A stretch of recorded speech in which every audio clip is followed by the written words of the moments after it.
A young 22-year-old stripper marries an 80-year-old geriatric, and after a short while, she divorces him, and this makes the headlines. And a reporter asked the 22-year-old stripper why she divorced her husband after such a short time, and she said, "Well, the reason why is because I don't like old age creeping up on me." And this gag has kindly been sent in by Ted. Thanks, Ted. Good evening and welcome to another exciting show. And tonight we've got Steve, the winged, I won't say the word just in case, the winged. So there we go. But hello, Steve. Thanks for coming on again. And thanks for Ted for sending in the gag. We got a big queue of people in chat, and it looks like it's going to be an exciting show with the names such as Demonic Lying Stunts. Try saying that with a mouthful of nuts. So there's no innuendo there, is there? None at all. Nothing whatsoever. Nothing. No. Well, was it when I see an innuendo, I just whip it out, Right. Well, first of all, we've got a little call out to do. When I say call out, first I'd like to thank everybody who sent a lot of very, very kind messages, because on YouTube, where is it now? Hang on. Here we are. This went on Hidden History of World War II. It's actually on my channel. It was a recording. It didn't go out live. And the amount of very kind messages sent for that is absolutely fantastic. And thank you very much for everybody for your very, very kind thoughts. And it was very moving. I was very touched, because it's a recording of my dad before he died, talking about D-Day and war and D-Day. And if you haven't seen it, it's worth watching. And also, thank you very, very much for on my Fockham Hall. We've reached 100.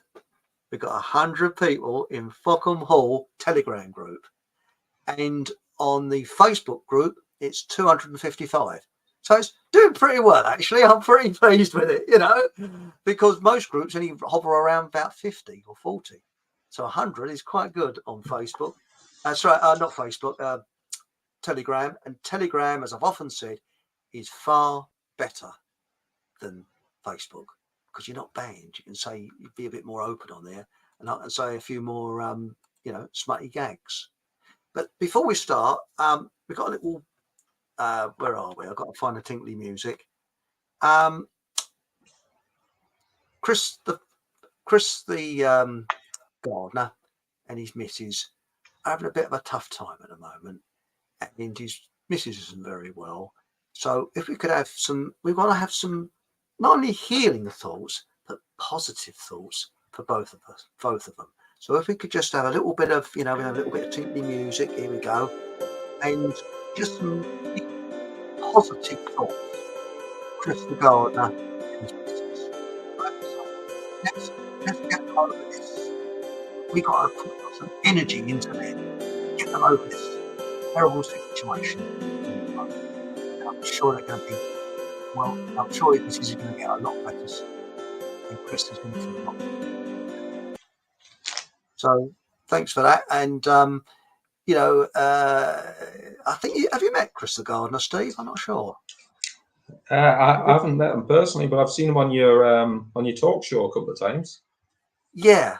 So he needs some real positive thoughts and energy from us. Anyway, Steve, do you want to come straight on, or do you want to have a quick shufty in chat? Because we've got loads of people in chat. I'm easy, Chris. Why don't we go for chat, see what people have got to say? Okay. Well, the person who's got the granny points this week is Paul. And Paul was on at 5:46 p.m. That's clean. So he gets a brownie points. Thanks, Paul. Hi. Hope everyone is well. Looking forward to the show. Yes, are we? And we've got Cat Holly. Evening all. I am in good time today. Yes, no lines this week or detention. So you're okay. Hope everyone is well. And then we got Matt in Kingston. Thanks for your comments, mate. They were terrific. you saw the show. This was the recorded show. Good evening, Eric. I hope you are well, and thank you for all the fantastic shows you put out over the D-Day period. Matt, Southwest London Embassy. Oh, to fuck them all. Oh, excellent, excellent. It's lovely speaking to an ambassador here, because tonight, you see, we've got Steve, the Defence Minister, fuck 'em Defence Minister, because defence keeps falling over. We've got Suko. Hello, everyone. Looking forward to the show. Thank you. Got Aunt Sally. Hello, Aunt Sally. Hey, hello. We've got Hachi. We have got a lot in chat. Hal Lord Scrivens and the Archduke of Canterbury. Sure, he's been in the news recently, Lord Scriven. Yes. I'm glad you brought that up. Should we hold that one in abeyance a little bit, because yes, he has. And we got here. Nice to see Steve on again with Chris. Looking forward to another great show. Thanks, DJ. Thank you. And thank you very much also for, and anybody else, as I said earlier, for the kind words. Thank you. And I really enjoyed listening to your father. Thanks, Sue. And camera, that's Louise. Good evening, everyone. Hope you are all well. Sending lots of loving healing thoughts to Chris the gardener and his lovely lady. Yes, he does need our moral, he needs our sort of energetic thoughts. So there we are. Right. So you were saying about, this was quite interesting, about Lord Scrivens. Now, he's been in the news, hasn't he, this Lord, because he wants to abolish something. And over to you, Steve. Well, I didn't watch the news for about 10 years. But I have heard little bits and pieces about Lord Scriven, and I'm sure it's something to do with abolishing, something to do with the church, I think. And of course, the church is kind of related to, you could almost say, royalty and sovereignty.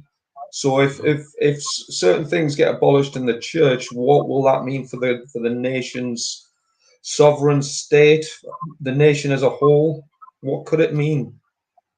Well, you're right, and I think that I saw very, very briefly. What happened is, there's a chap talking about it, and he said, if this bill goes through, it'll be the end of the Church of England, basically. Now, I'm not religious as such. I was brought up C of E, Church of England, and I think that there's an energy, but what that energy is, I don't know what it is. But I respect that there is an energy, so I'm not an atheist as such. But the thing is the Church of England is much the same way as the Catholic Church is in Ireland. The Church of England in England is part of our culture in many ways. And looking at the architecture, you look at the beautiful churches that were built. You go to these old villages. They're part of a village. They're part of England. They're part of what makes it is. And to have them be made derelict, turned into mosques or whatever, I find that, no, I don't like that. I mean, there's a place in Kent I know of. I haven't been to this particular area, but there's a church which you can ask, I think it's the local vicar, for the keys. There's no services held there or anything like that, but it's just empty. And it's volunteers that keep the upkeep of this church. And it's a mixture of Christians, atheists, all kinds of people who want to preserve this church. And they go in there, and it's an area of peace. It's peace and quiet. You don't have to be religious. It's just a nice energy in there. It's a nice feeling in there. And it'll be sad because it's the thin end of the wedge, because communism does away with all religions. You've got to believe in one religion. That is the religion of communism. So I want to find out a little bit more about it. I don't know much about this, but it's very low key. They're not saying that this Scrivens bloke Is They'll nothing's going to go probably through. be trying to trying to introduce the New World Order religion. And I don't know if anyone on your your listeners has heard of something called Chrislam, which is kind of a cross between Christianity and Islam. Whether that's a thing, whether that's a proposal, whether that's something they're hoping to introduce. Either way, what does that mean? I'm pretty sure it's not for the good of or the benefit of the whole of mankind. There is, and I don't think it's easy to find, certainly on the internet, but there is talk as well, or there certainly was talk several years ago of an AI, artificial intelligence based religious architecture, and it was known as Cyber Satan. And I'm sure Elon Musk had something to do with that. But Cyber Satan, personally, I don't think that's necessarily a religion that people want to be following. I can't imagine that necessarily being something, again, for the benefit of the whole of mankind. Well, they closed the churches, didn't they, during this sort of lockdown thing? I know in Canada there was congregations being raided by the police and the vicar being, sort of arrested, which is something that had been unheard of sort of even 10 years ago.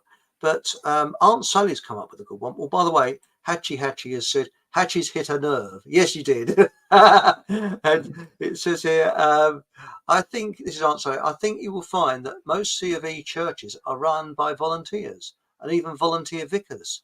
My local one is. Really? My God, that is something.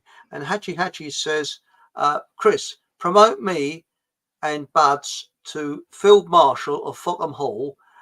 We can't make a battle, however, we're trying. Well, hang on, to get to Field Marshal, you see, I need the Fox Bobs. You got. What do you think, Steve? Do you reckon she actually could be Field Marshal? Yeah. Well, I don't see why not. I mean, if Mr. Black can get his face on money, anything can happen. Oh, precisely. Yes.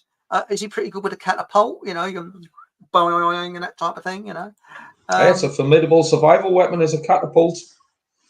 It certainly is. Will we be when we do a survival show, Steve? Sorry to put you on the sort of, shall we say, on the edge here, but can you let us into? I mean, will you be talking about survival in all kinds of areas? Sort of like how can I put this so we're not banned? People that like sort of practicing with targets and things. Shall we put it that way? Innocent, nothing aggressive or anything like that. Yeah, I think I get what you're talking about there. But I mean, I'm happy to talk about whatever your listeners are interested in personally. If survival is their thing, I can. I think I might have a few things I could bring to the party. Oh, that's interesting. And now, by the way, I guess do you know the Slingshot channel, the German bloke? No, I don't think I've heard of that one. Yeah, he makes his own things that you can aim at target things. I won't say what they are. And he said, "Let me show you its features." Oh, It says nothing that the management. This is Cat Holly says. There's nothing that the management does is for our benefit. Spot on. The New World Order religion is to be Luciferian, as I understand it. I wonder if Chrislam is a red herring. Not sure. That's interesting. Yes, you raised a good point. It could be a red herring. Now, hi everyone. Hopium clouds are bursting, and Truthville is eating its own towel. Interesting. And Stephen Truthseeker says, hello again. Hello. Oh. And we've got Camera. And this is, there are satanic after-school clubs in America, and apparently they have arrested people for speaking out against the clubs as it's hate crime. That is interesting. Here's an interesting point for you. There was, I think it was a colonel in the American Psychological Warfare Division called Michael Aquino, who was he was actually the founding member, or the founding father, if you like, of and I might get this slightly mixed up, but it was something like the Church of Set. Set being the lord of the underworld in ancient Egyptian mythology. He was a practicing Satanist. He made no secret about it. Welcomed by the American military, done very well in his career, wrote several books about psychological warfare.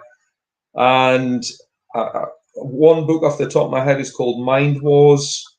And he's pretty much spelled out how the Luciferian cabal are using psychological skullduggery upon the populations. And we can see all these techniques playing out, and we have done certainly over the last 4 years, if anyone wasn't aware of it. Yes, it's a very slow boil, isn't it? It's a bit like what they call boiling a frog. You know, if you put a frog in hot water, it'll jump out. But if you just put it in cool water and then gradually heat it up, it'll stay there and it'll swim around. And it's been a slow drip, drip. And I've noticed things change when the Berlin Wall came down. When that Berlin Wall came down, things started to change big time, very big time. And it's accelerated since then. But I personally believe there are demonic forces that we cannot see that are around, that are affecting things.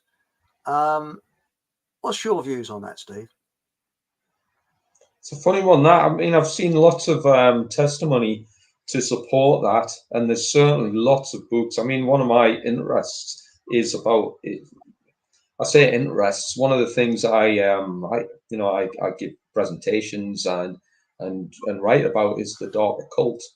But personally, I don't even think we'll have to go down to the demonic realm, because there's certainly people here on earth, real flesh and blood people, who have got enough power, persuasion, and dark energy between them to negate the use of any demonic force. Whether there is or not remains to be seen, but there is certainly a means of, let's just say, the law of attraction. I'd imagine most people listening to your show would have heard of the law of attraction.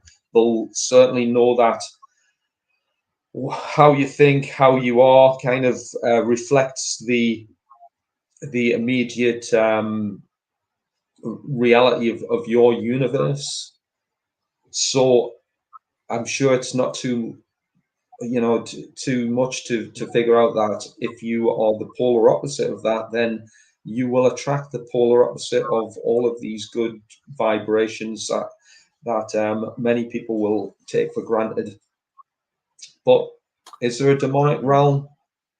Probably, but like I say, there's enough demons wearing flesh and blood human suits to to make it almost irrelevant. I think. Well, I think that, what you're saying about law of attraction is Bob Proctor. If you go onto YouTube and tap in Bob Proctor, very, very interesting what he says. And it's about the law of attraction.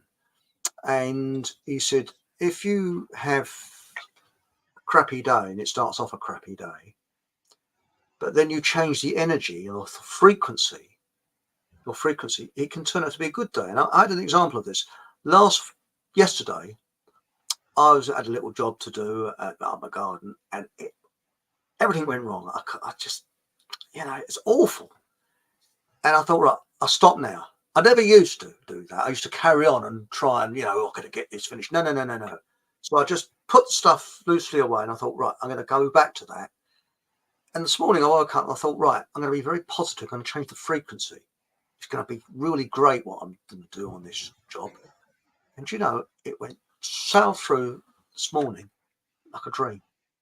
But everything was against me yesterday. I'd made loads of mistakes. Oh, it's terrible. And I think that there is something in that about sort of frequency. I mean, have you heard of that? Was it a book called Men That Stare at Goats? Have you heard of it? I'm not sure I got the title right. It's written by the I've heard American of that military. concept. Yeah, I know we talked about that a little while back. That's right, yes.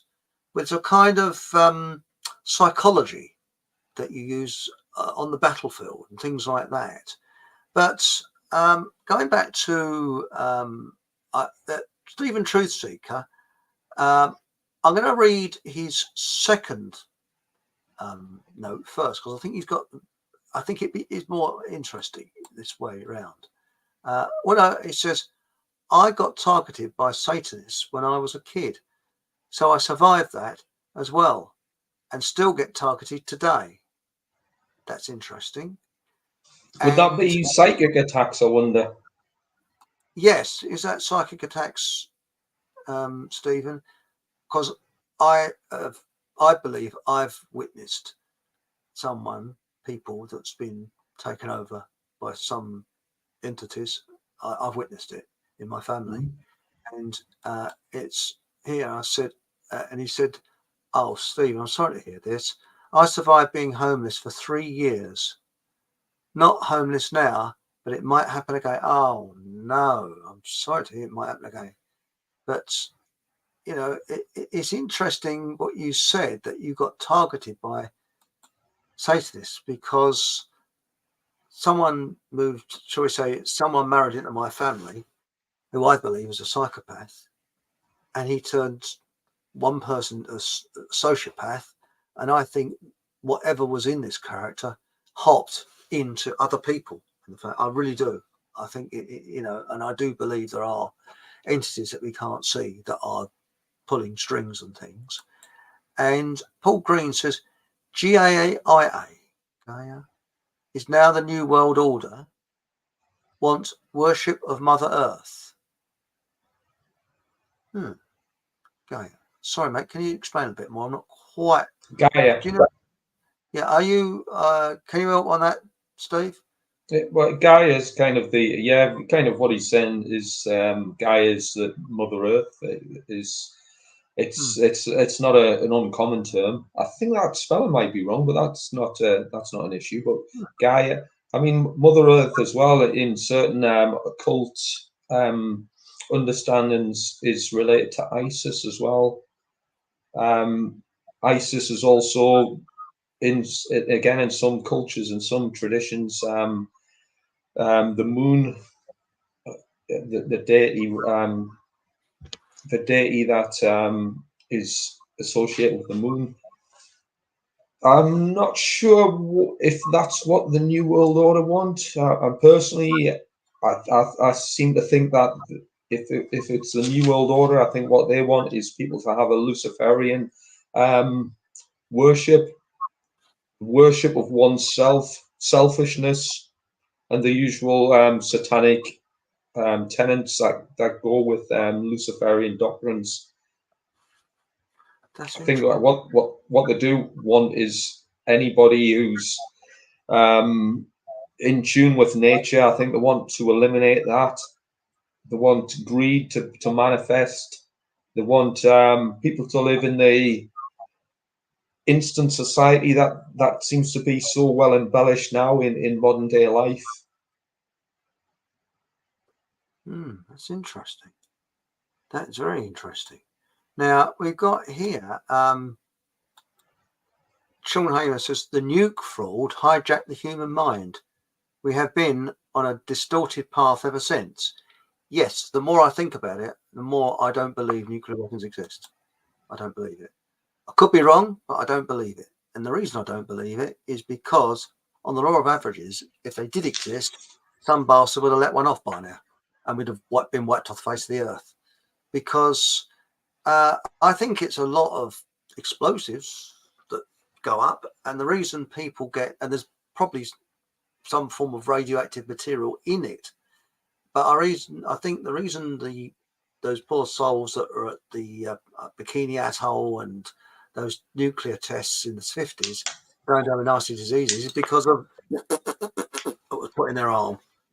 That's what I think it was. But I could be wrong. I don't know. I speak as I find. People might totally agree or disagree. I mean, what's your feelings? Do you think that nuclear bombs exist or not, Steve? Or You know, there's a load of conflicting evidence, a lot of evidence you could say that would suggest that it's a complete hoax, a psyop. But there's also a lot of kind of occult understanding behind that as well. I mean, the first atom bomb was conducted, or test, you could say, was conducted at the Trinity test site, which is, I believe, and I might be mistaken here, but I believe that's the starting point for Route 66, the occult highway in America. It was very close to the 20th of July as well, the first A-bomb test, which of course is a very significant satanic date on the satanic calendar. It's the same date that man allegedly walked on the moon, amongst several other things of an occult nature. But again, if you're aware of something called a homunculus, apparently that was one of the reasons for the A-bomb tests. Whether it's real or not, one of the, again, there's a sort of deep storyline to this, but the A-bombs were essentially about the prima materia, some sort of primordial ingredients in order to produce something called homunculus, which is essentially a living creature, you could say, living creature, a humanoid, which is why the initial A-bomb bombs, if you like, were a certain dimension to fit in with this homunculus. Again, if there's any truth behind that, I don't know, but it's interesting. Because I know that there wasn't a bomber big enough to deliver the bombs during World War II, and a Lancaster bomber could have done it. And the American super fortress, they kept having failures. This thing, they couldn't get it to it wasn't a very good. They had to improve upon the design, and the Americans did not want the British RAF. They wanted to make it an American that dropped the bomb, not the British RAF. The super fortress was just done sort of in time to drop it, but also the two targets, I think I said this last week, which was Nagasaki and Hiroshima, the two largest populations of Christians in Japan. And it put Christianity back in Japan for a couple of a long time, shall we say. I'm going to say thousands of years, or say hundreds of years. But it is interesting. It's interesting what you're saying there. I mean, we've already penciled in the 18th of November, the possibility of when the balloon goes up. National Occult Day. Yeah. The 322nd day of the year. Yeah. The day that Adam Weishaupt, the founder of the Bavarian Illuminati, died. The day that JFK sent advisors into Vietnam. Wow. And there's probably a long list of other things. Yes, that is interesting. I think I mentioned last time that Vietnam started on Halloween and it ended on Spurgis Night. Again, satanic holy dates. Funny. Because the Vietnam, strange but true.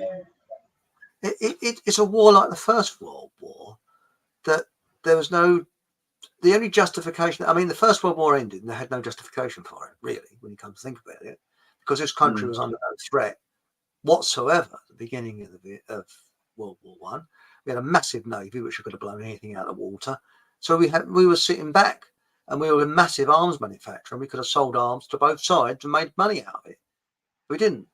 Now, Vietnam was very similar, because Vietnam was halfway around the world from America. America was under no threat whatsoever, but they engineered a threat of communism.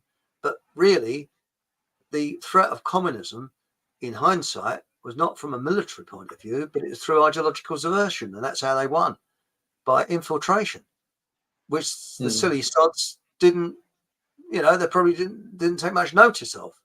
But the thing is that the Vietnam War, when you think of the amount of lives that were wasted, and the Americans were given to believe the domino effect. So if South Vietnam falls, then there'll be another country that falls, and then eventually it come from South America, and then wow, it'll be America. They'll have commies marching up to the White House. Well, that has happened, but not through militarism, but through infiltration. That's a strange thing, But Stephen Truthsick, is it? Stricker says, I lived in a house that had a demonic portals in Mills, if I pronounce that correctly, in Wirral. Mills? That's interesting. Now, this is a one from Hatchy Hatchy. Why are goats regimental mascots? I can't take the title of, I can't take the title of Field Marshal. Budsby Dog can. I'm ripping the ropes of the curtain down and giving him braiding and promotion.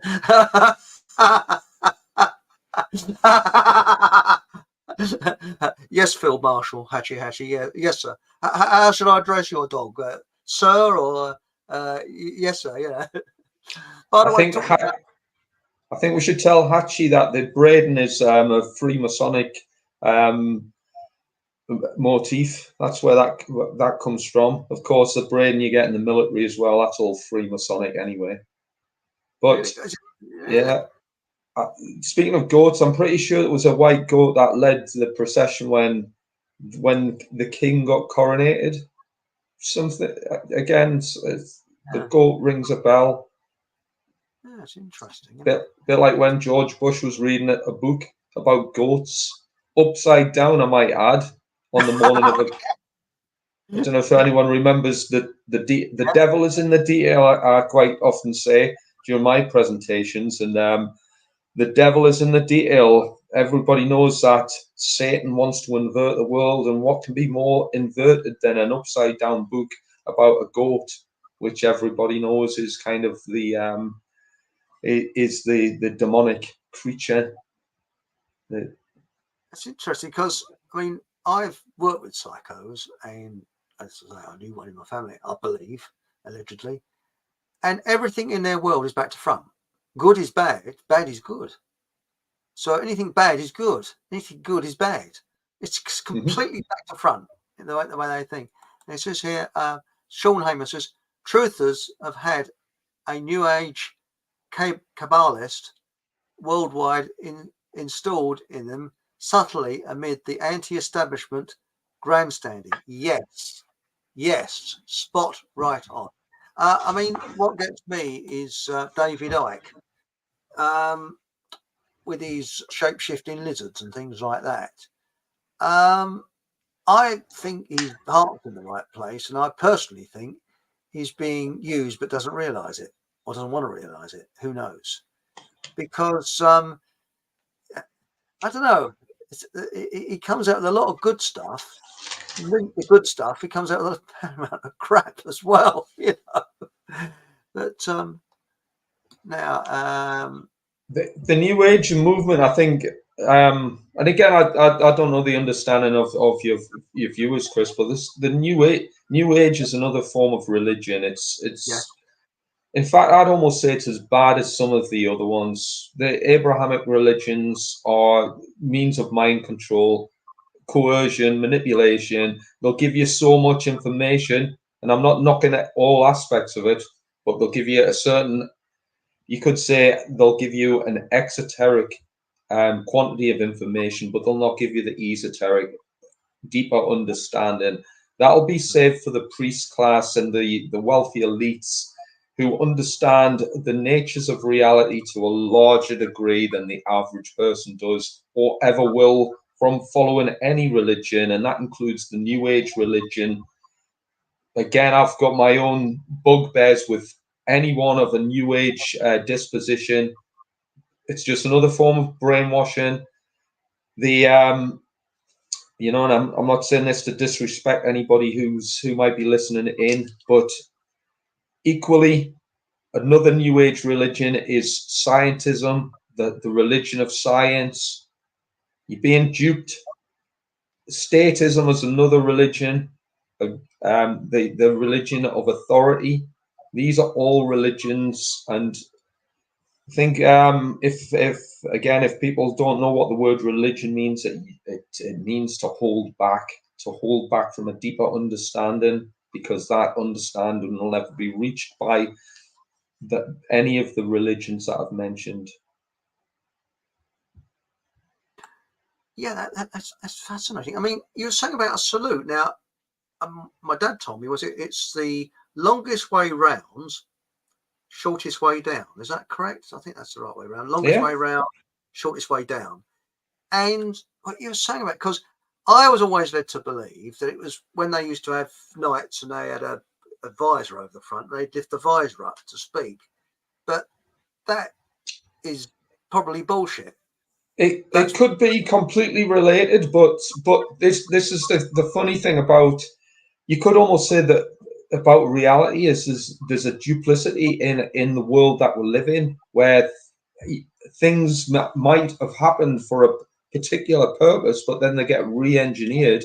But when you look into the deeper subtleties of some of these, let's just say the symbol of a salute, which is whether it was done by knights in armor lifting a visor up, may be the case, but we are pointing our third eye to our officer class, and our officer class, who's another human being, I might add, no different in it's the same flesh and blood as you and I, but we are essentially submitting our allegiance to the officer who we address as sir. And again, this could be completely innocent, but the sir is the serpent. Some people have even said that the reason that you address somebody as sir is because it stands for slave I remain. SIR, slave I remain. And we point our third eye, so it's and address it. Yeah, our third eye, we point the center, where you often have your emblem of your regimental headdress, such as, did you like mine? That's my regimental headdress. So I'm pointing. Yeah, I'm pointing that to the serpent. And of course, in the religion, let's just say the religion of Satanism, Satanism's got several tenets or leading aspects of that religious ideology, and one of them is something called social Darwinism. And social Darwinism is essentially the understanding that there's a higher class of individuals who somehow deserve more rights and more privileges than the other class of human beings. And of course, we follow this ideology without even thought by the average man, woman, and child today. We have members of parliament who we give more rights and more authority than the average person. We've got members of royalty. Then we've also got, you could even say, Hollywood stars and the icons of the music industry, who we all will quite happily treat with greater respect. We'll give them more rights, more privileges than the average man, woman, or child on the street. Why do we do that? Why? Because it's social Darwinism, because that kind of alludes to one of the world's greatest and largest religions, of course, which is Satanism. And most people don't even know they're members of that religion. Could you repeat that? I'm going to make a note of it, because it went in one. And was it stand in? Well, could you? Sorry, Steve, you did mention it. Was it? It's known as social Darwinism. Yeah. I.e., social Darwinism. No, but it's sir. It's oh yes, sir. It means slave I remain. Slave I.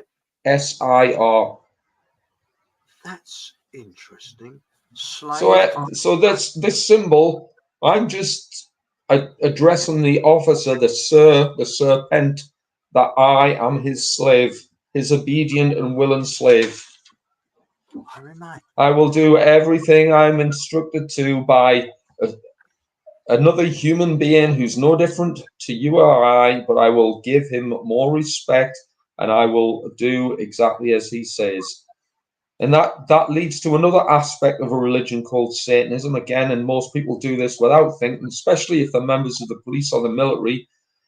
The most, you could almost say, the most satanic network of individuals in the world, the police and the military, simply because they will follow a principle called moral relativism. They will essentially do everything that they are told to do by their superiors, but by that the command structure of the role of the job that they're in, and they'll do things without hesitating, no matter what the moral consequences of that action might be. It's known as moral relativism, and you could say that aspect in itself is one of the most closely followed religious ideologies in the entire world. Everybody's doing it. No, and I'm kind of speaking specifically about the police and the military simply because they have probably the most effect on individuals by following this ideology than say a guy who works as a cashier in a shop. Was only doing as what I was ordered. Doing what I was told, yeah. That's yeah. I'm sure we've all seen plenty of these police videos where individuals are being accosted by the police, and the police officer will say, "I'm only doing my job." This is moral relativism. You may as well say I'm a moral relativist because I adhere to the ideologies of Satanism. That's what that means. Moral relativism. The sad fact is, though, when in large groups, we are all susceptible to the hive mind. There's something about this kind of not wanting to stand out in the group type of thing. Yeah. And I mean, when you look at this moral relativism, look at the Black and Tans in Ireland, what they did, horrendous. Then you've got the rape squads during World War II, when the Russians went to Germany and mass raping and murdering campaign. But when you look at this moral relativism, it was interesting, the Boer War, because the Boers, I'm going to put my South African accent on now, they were a very strange, they worked in groups of 3, and the attitude was, well, we're going to go and, I don't know, attack the British, say, tonight or whatever. And they say, well, no, can't make it tonight. I'm milking the cows, but I'll send my brother along. He might help out as well. And there was no real sort of command structure as such, but it was so successful because you think the British Army was one of the most advanced, the most technically, had all the weaponry, the lot, yet they kept them back. And what they had to do in the end was to do a scorched earth policy whereby they put the wives and families of these Boers into concentration camps and just destroyed all their sources of food and their homes. And it was the British that invented these camps in the Boer War. I think it was that. And people don't realise that. But those groups of 3 was very, very successful. Very successful, because it wasn't a kind of discipline as such. It was very different attitude. You was fighting with probably your brother or the bloke you knew around a corner you've lived with for years, things like that. And of course, they knew their own territory. The British didn't. The British were new. So there's nothing like fighting on your own ground, But tinkle, tinkle, tinkle, tink. Sorry, not tinkle, tinkle, tinkle, tink. I think that's Liberace. There. Are you pulling our strings, Eric? I hope not. Ah, yes, Haji. Well, a bit of money has been, but the old footbobs have been passing hands, By the way, talk about salutes. Do you know the Fockham salute? You see, No. being Minister of Defence, you got to know the Fockham salute. Is you stand with one foot slightly inwards, and with your left hand you scratch your backside, whilst with the right hand do that and go and blink. That's the Fockham salute. Well, scratching your backside, one foot slightly inwards. I might need some practice at that. Some practice, but I think the British military, I think they'll try and copy it. Could you imagine it with all these Wokes types? They could all stand there with their left hand scratching their backside, probably the right foot slightly inwards, tongue out, blinking. And that is like the Benny Hill type. That is the Fockham salute. Yeah, I was going to say that's kind of reminiscent of Benny Hill, but with the risk here of offending 80,000 members of the certainly the British Army. Well, they may as well wear a Benny Hill costume as far as I'm concerned, because they're following a bunch of lunatics. They've got no common sense between them. They may as well do a Benny Hill sketch, because that to me is what they are at the moment. And if they get offended by this, then good. If they're offended with the things I'm telling them, then they need to be, because I'm absolutely sick up to my back teeth of trying to explain certain things to members of the military who are getting completely manipulated, fed lies, and following without question all the crazy instructions that they're given. And when I'm talking about moral relativism, simply the members of the military are moral relativists, whether they think they are or not. They are just by default, simply because they do things without thought. They're not even considering that the actions that they're following out without question. This is what moral relativism is all about, and I've certainly personally given enough information to certainly lads I used to work with in the military to come to a completely 101% understanding of the way things are in the world today, not without compromise. Certainly within the last 4 years, they've got enough information on their hands, and this isn't just the guys I've worked with. This is at quite a lot of different levels where I've given them certain amounts of information for them to reach conclusions without compromise, and they've failed to act on it. And as far as I'm concerned, they're an embarrassment, and I've got more credibility in a Benny Hill sketch than I have with the entire British military. And if they're offended by that, then good. That's what I've got to say. We're speaking from the heart there, Steve. I can tell, yeah. Because the thing is that the way I look on the military is the military is there to protect the people, the civilians, and they are it's a moral thing to protect our culture and all that. But they're not doing it. I mean, how comes we've got rubber boats coming over the channel, but they're not being turned back? They're not standing up to what is actually happening. Because people, I mean, my attitude is, a person wants to come to this country because they like our culture, they like our beer, they like everything about Britain there is. I haven't got a problem with that. But if someone wants to come to this country and change our culture, they can sod off, as far as I'm concerned. Because when you look at these like little groups that come, like Chinese will come in, they don't real fast. They're here. They don't try and change our culture. They sort of blend in. And there's a lot of people just blend in, fine. But it's when they try and take over a country, that's when it picks my back up. Because, as I say, I've got nothing against anybody at all. But really, the new Chris, it's a new world order who are trying to change their culture.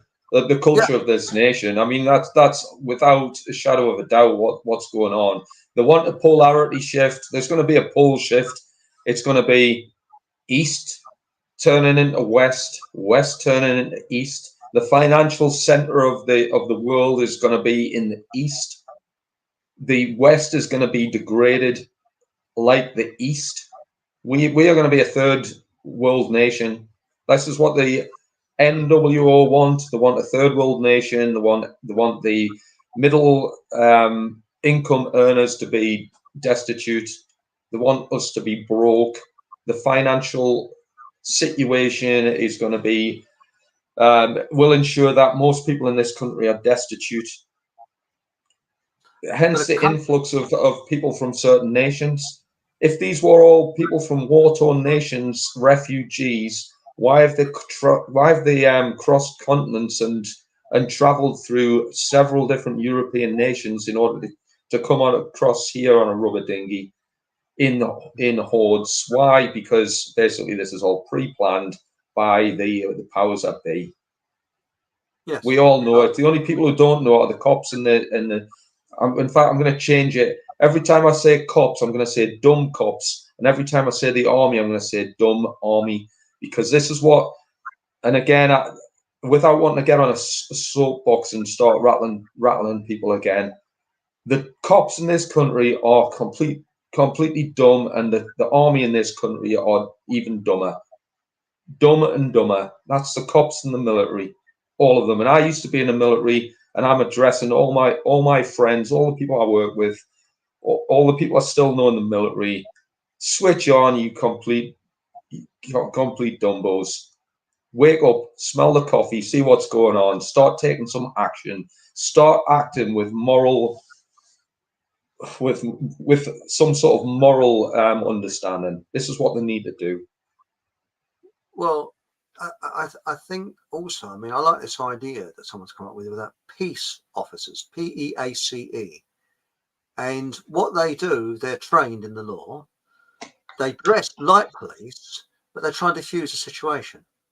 They come in, and if someone, you see, the police are escorting bailiffs now, which they're not allowed to do. And that shouldn't happen. So these peace officers come along and tell the police their job politely. You know, and I think I do that myself, Chris. I've done that peace officer training. Yeah, I've done that several times. I mean, I couldn't do it because I haven't got that personality. You have to have the personality, and admire people that can do it. But we're all cut out for different things in this world. You know, I strongly believe that, and this is where this national services comes down, because the army, I believe, are against it, because you're going to have a lot of people that don't really want to be there doing it. They say there's going to be, and I don't know, have you seen that about Germany and the latest?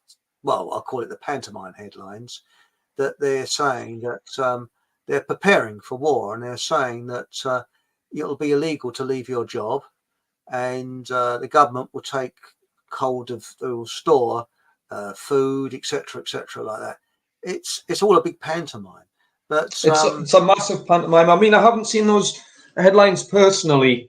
Like I say, I stopped watching the news entirely 10 years ago, and if I hear anything, it's usually by accident, because it's somebody's playing it in the background, or I will watch it on certain dates, the dates where the satanic soap operas are conducted.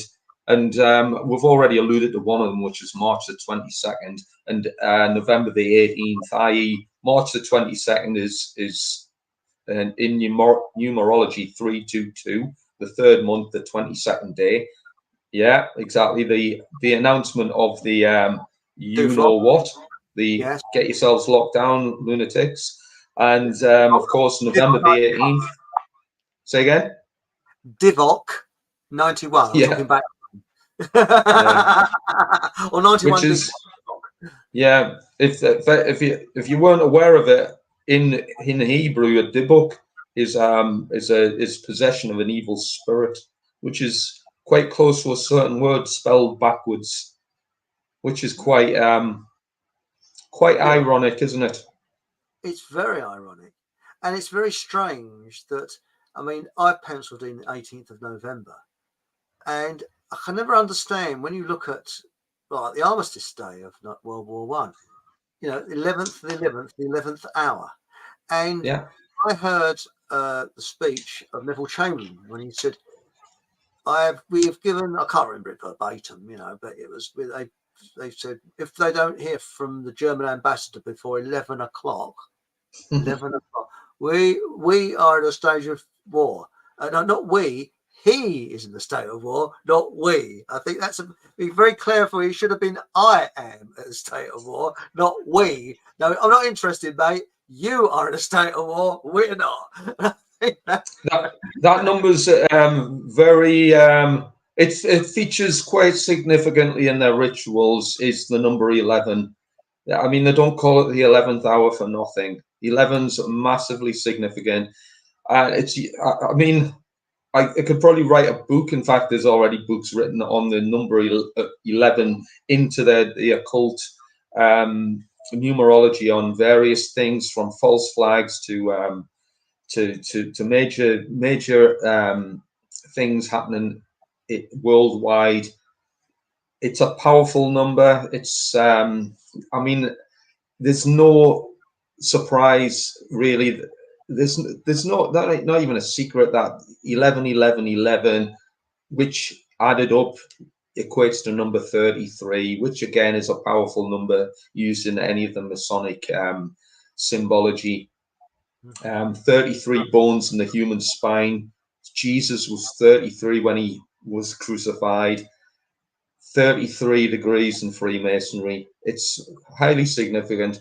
I mean, that number again, and the number 11 crops up when JFK was murdered in a Masonic act on, you know, in Dallas in what year was it? In the 1960s? I forget what year, but what date was it? It was the 22nd. Yeah, 22nd of November, which is the 11th month. So there's 11 again. 22, of course, is two 11s. And when you add 22 and 11, you get that number again, which is so important to any Freemasonic ritual, number 33. And it wasn't Lee Hartwell as well. Unless he had help. He was just another patsy set up. The thing is that there were two women that he was actually eating his dinner at the time, apparently, but they also got a sharpshooter, one of the top ones, and he only managed to get, and they had a car with a target thing on it.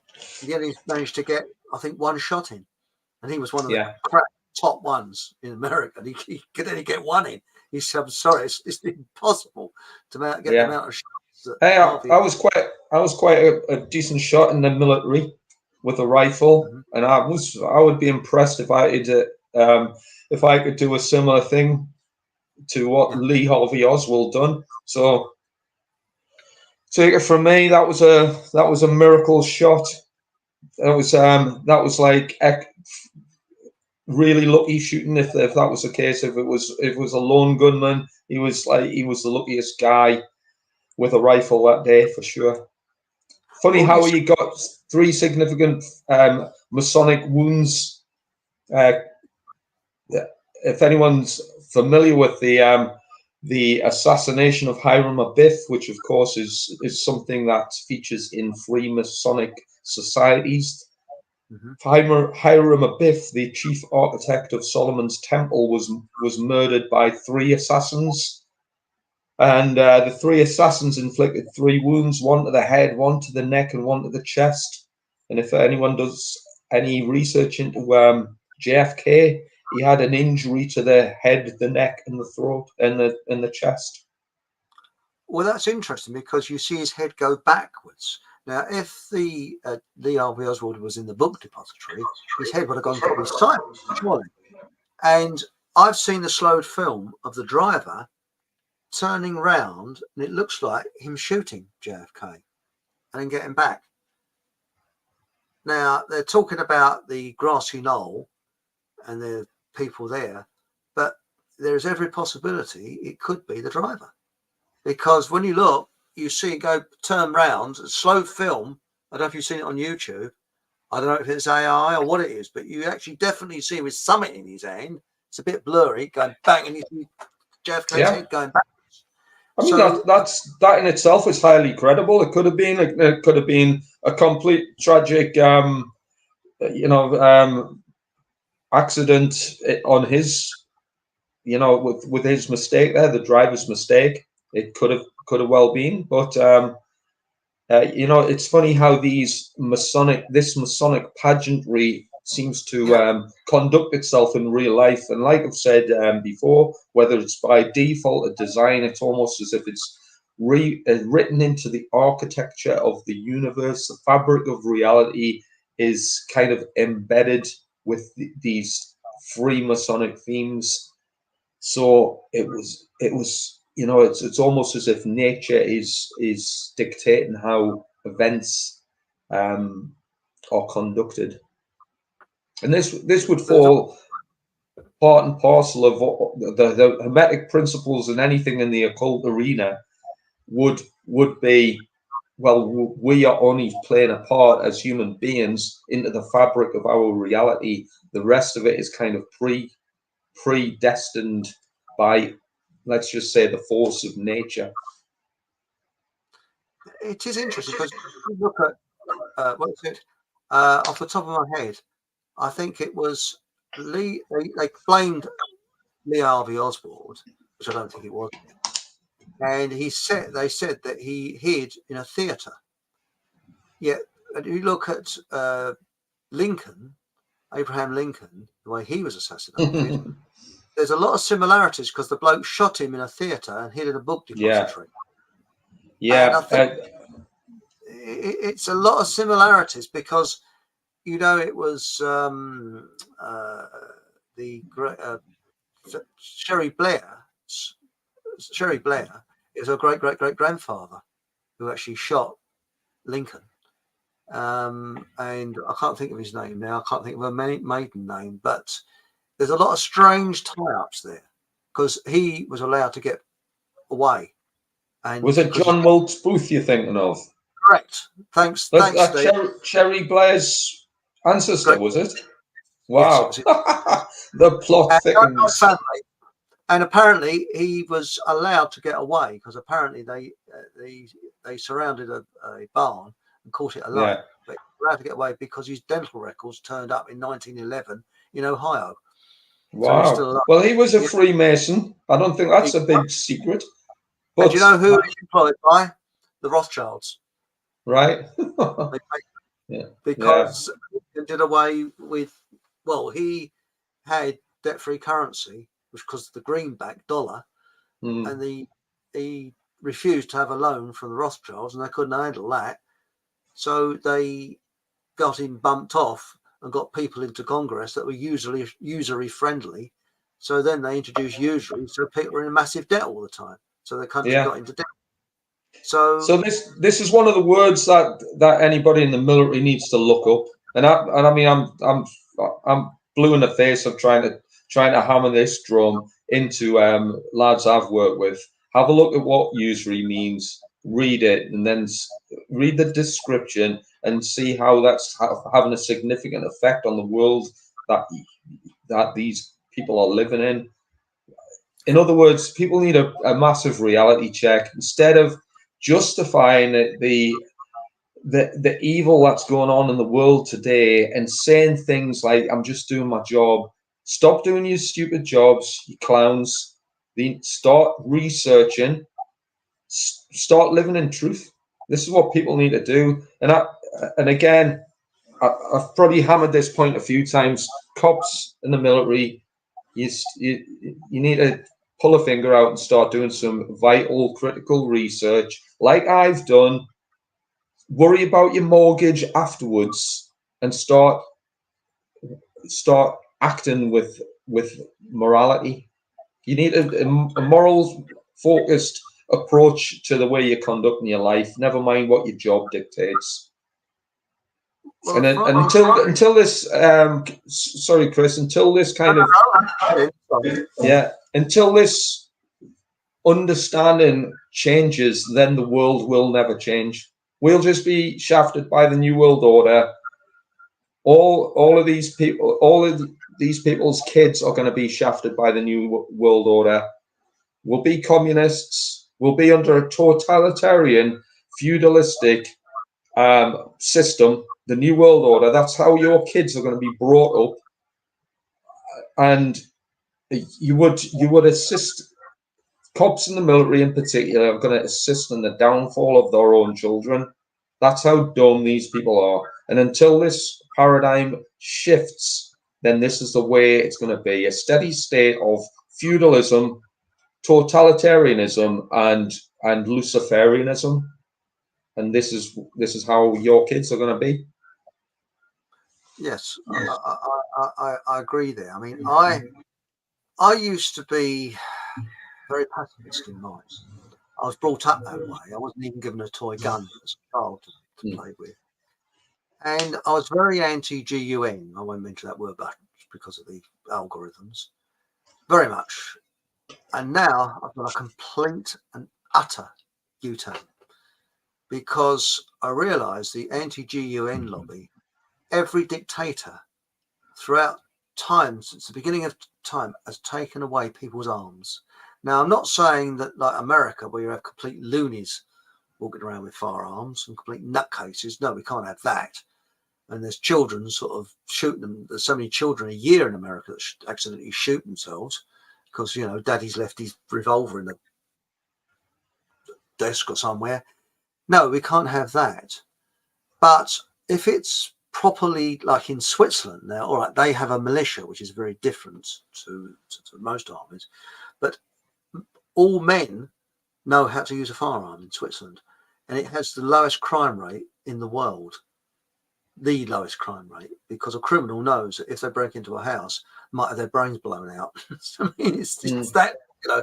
But the thing is that I don't like violence. I don't like GUNs, but when a government has complete control, and the people, I mean, places like Texas in America, the government's got to be a little bit careful because the civilians are armed. And I don't know. I don't know. How do you feel, Steve, about you know? I mean, we had the 1921 Firearms Act, which took our weapons away because after the First World War, you could buy weapons over the counter, like you can in some states of America. Yeah. How do you feel about was it that amendment in America where they're allowed to have firearms? I mean, the Second Amendment. Second Amendment, yeah. I believe, yeah. Fully support the fact that individuals, free living men and women, should be and are under the doctrine of the natural laws of the universe, entitled and expected to be able to defend themselves from harm and persecution. That's a unwritten rule of the universe. That's not an act of parliament or something given by the king. That isn't a law of the universe. It's one of the natural laws of the universe, is the ability or the necessity to defend yourself from harm. Your body is a temple. These are your temples of Solomon. You need to defend your Garden of Eden, the skin suit that you're born in, because that's your living. You are the living example of God on earth. Why would you not defend the castle of God, your living body, from harm? It's an unwritten rule of the universe, is to defend yourself from harm. And if members of, let's just say, a state-organized militia, whether it's the police or the military, have got weapons, and as it's shown since the dawn of mankind, that these entities, these systems will not hesitate to cause harm to their own countrymen, then you should be able to defend yourself without a shadow of a doubt. So it wouldn't surprise me, and I've said this back in 2019, that there will most likely be some sort of civil, let's just call it civil war in America.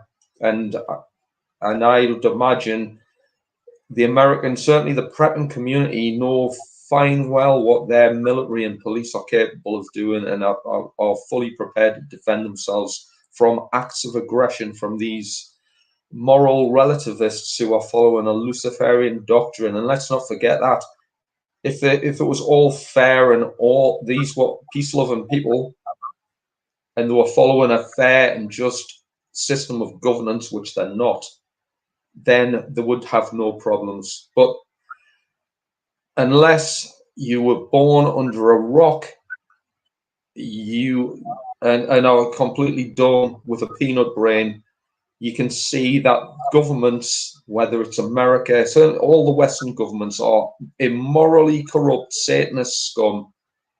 And I fully support anybody wishing to defend themselves against these Luciferian moral relativist lunatics. That's my take. That's very, very interesting. I mean, I believe I think my parents were right to bring me up that way, pacifist, at that time. But then was then, and now is now. And I think that I was wrong. And I think that I believe that, well, like places like Switzerland, I don't believe in a compulsory militia, but I believe in a voluntary one, a voluntary militia. And with a voluntary one, people are trained how to use these weapons correctly. Because in Switzerland, they have very few that I know of accidents with these, because it's law, they've got to be locked away. They must not leave them around. They've got quite strict laws on that, which I'm in favour of, because for safety, I like safety laws, not when they go ridiculous, but I think to keep people safe, but not used as an excuse, this idea to keep you safe, like fact checkers and all this crap on the internet to keep you safe. That's rubbish. And security cameras to keep you safe. No, it's not to keep you safe. It's because they think you're a thief when you go to a store. That's the situation that I don't like. But for people, because I think it was in Switzerland, there was a bloke that tried to hijack someone, and there's a load of people at a bus queue, and this fella died in a hail of bullets. Just literally bang like that. And it was a young girl, she's being taken away, and they're sharpshooter, and these people were civilians, but because they've been trained in the militia, some of them made weapons on them, and they just blew this bloke's brains out. Now, that's not very nice in one way of looking at it, but it saved someone's life because he was trying to do something nasty with this girl. There are, I think that look at Chairman Mao. The first thing he did, he took people's weapons away from them. Then he started screwing. Stalin did exactly the same. Power corrupts, absolute power corrupts, absolutely, and always will. It's been proven since the dawn of man, again, that anybody given power, no matter what system of governance that might be, whether it's democracy, liberal democracies, whether it's some sort of communism, it makes no iota's worth of difference. Power will always corrupt, and it will always try to take power away from individuals and the rights of others.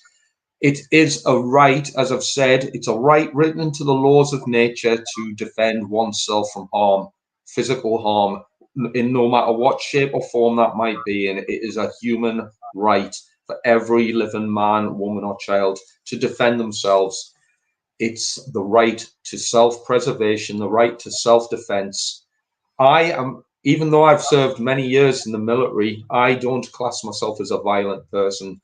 I was when I was a soldier, simply because I was following, as a moral relativist, the unholy doctrines of a Luciferian cult called the British government, part of the New World Order, Luciferian scumbags that are trying to completely annihilate people on this planet through many methods. But I used to be part of their fighting force, so I assisted them in their exploits and endeavors to brutalize the world.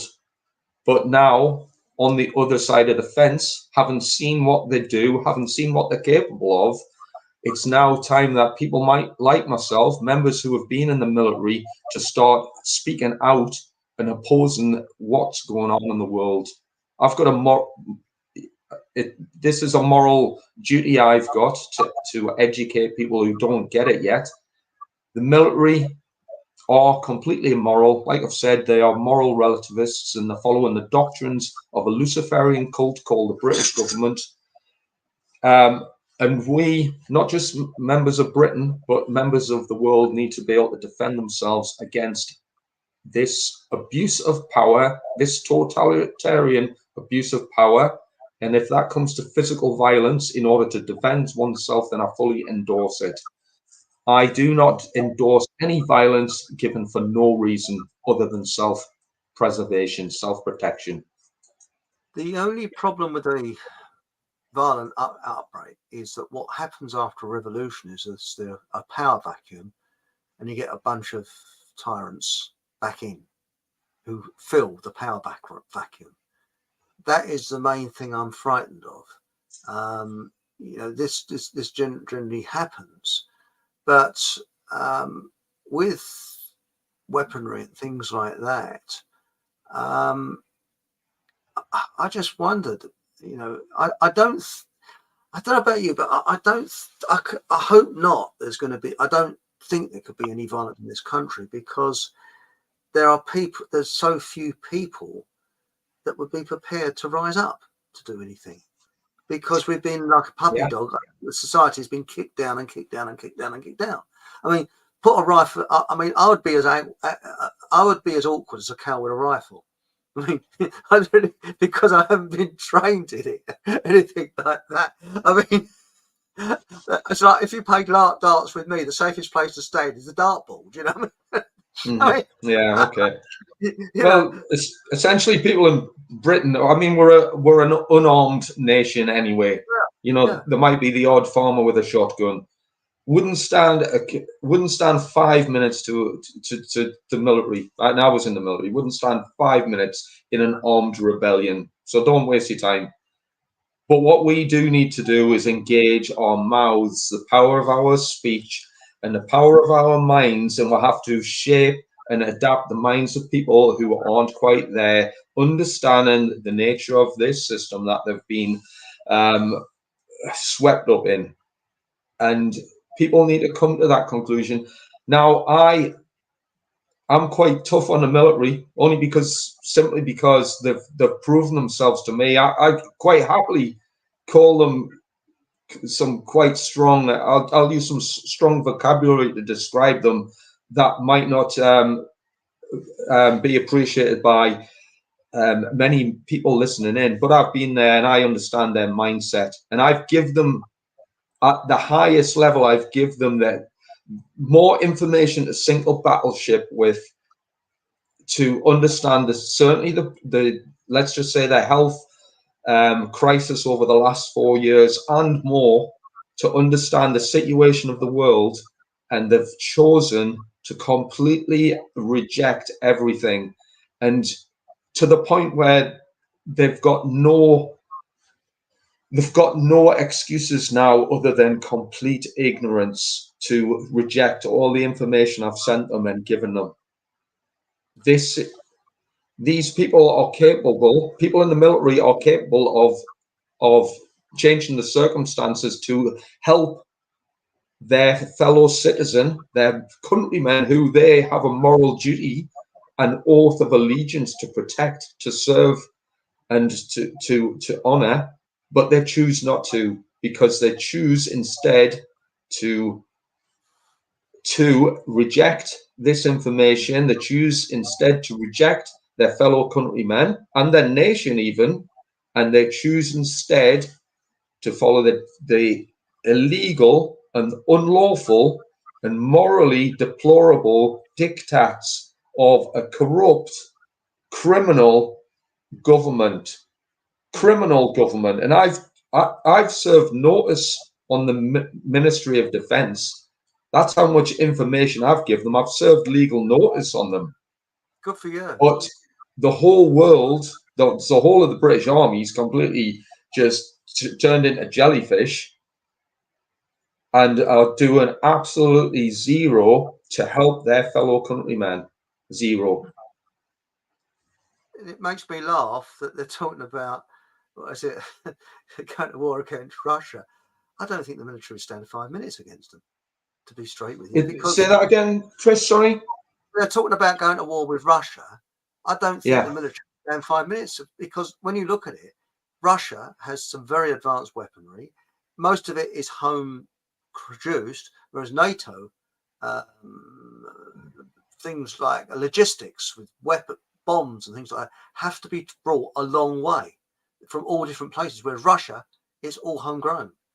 And also the difference is that Russia is fighting on its own sort of territory.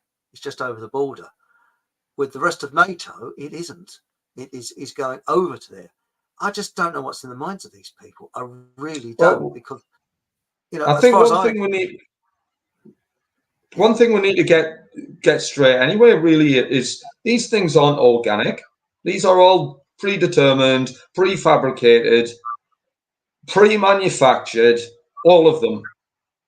Certainly, since the Dark Ages, all of these wars have been premeditated, prefabricated in order to serve a particular purpose, and it's usually for financial or gain, material gain, to meet certain political objectives. All of them. So whatever the World War III narrative is now, it's all conjecture based on premeditated material gain for your rich cabal of global elite Satan worshipping scumbags. The New World Order.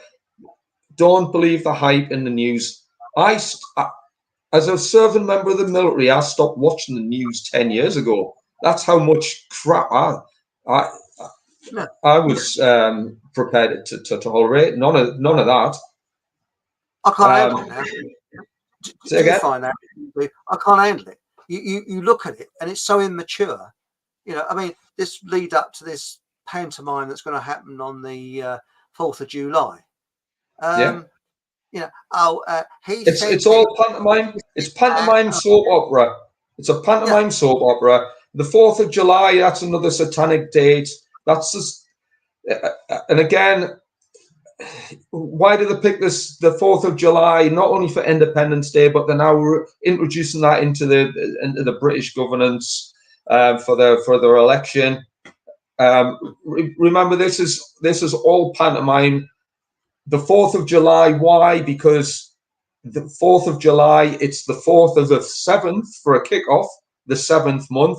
And 47, of course, is the 47th problem of Euclid, which, of course, is a Freemasonic theme. And again, look that up if anyone's interested in that. But that number features in all that pantomime stuff. But not only that, the solar aphelion, which is the 4th of July, it marks the conjunction of the alignment with Sirius, of course, the star which was so revered in the ancient Egyptian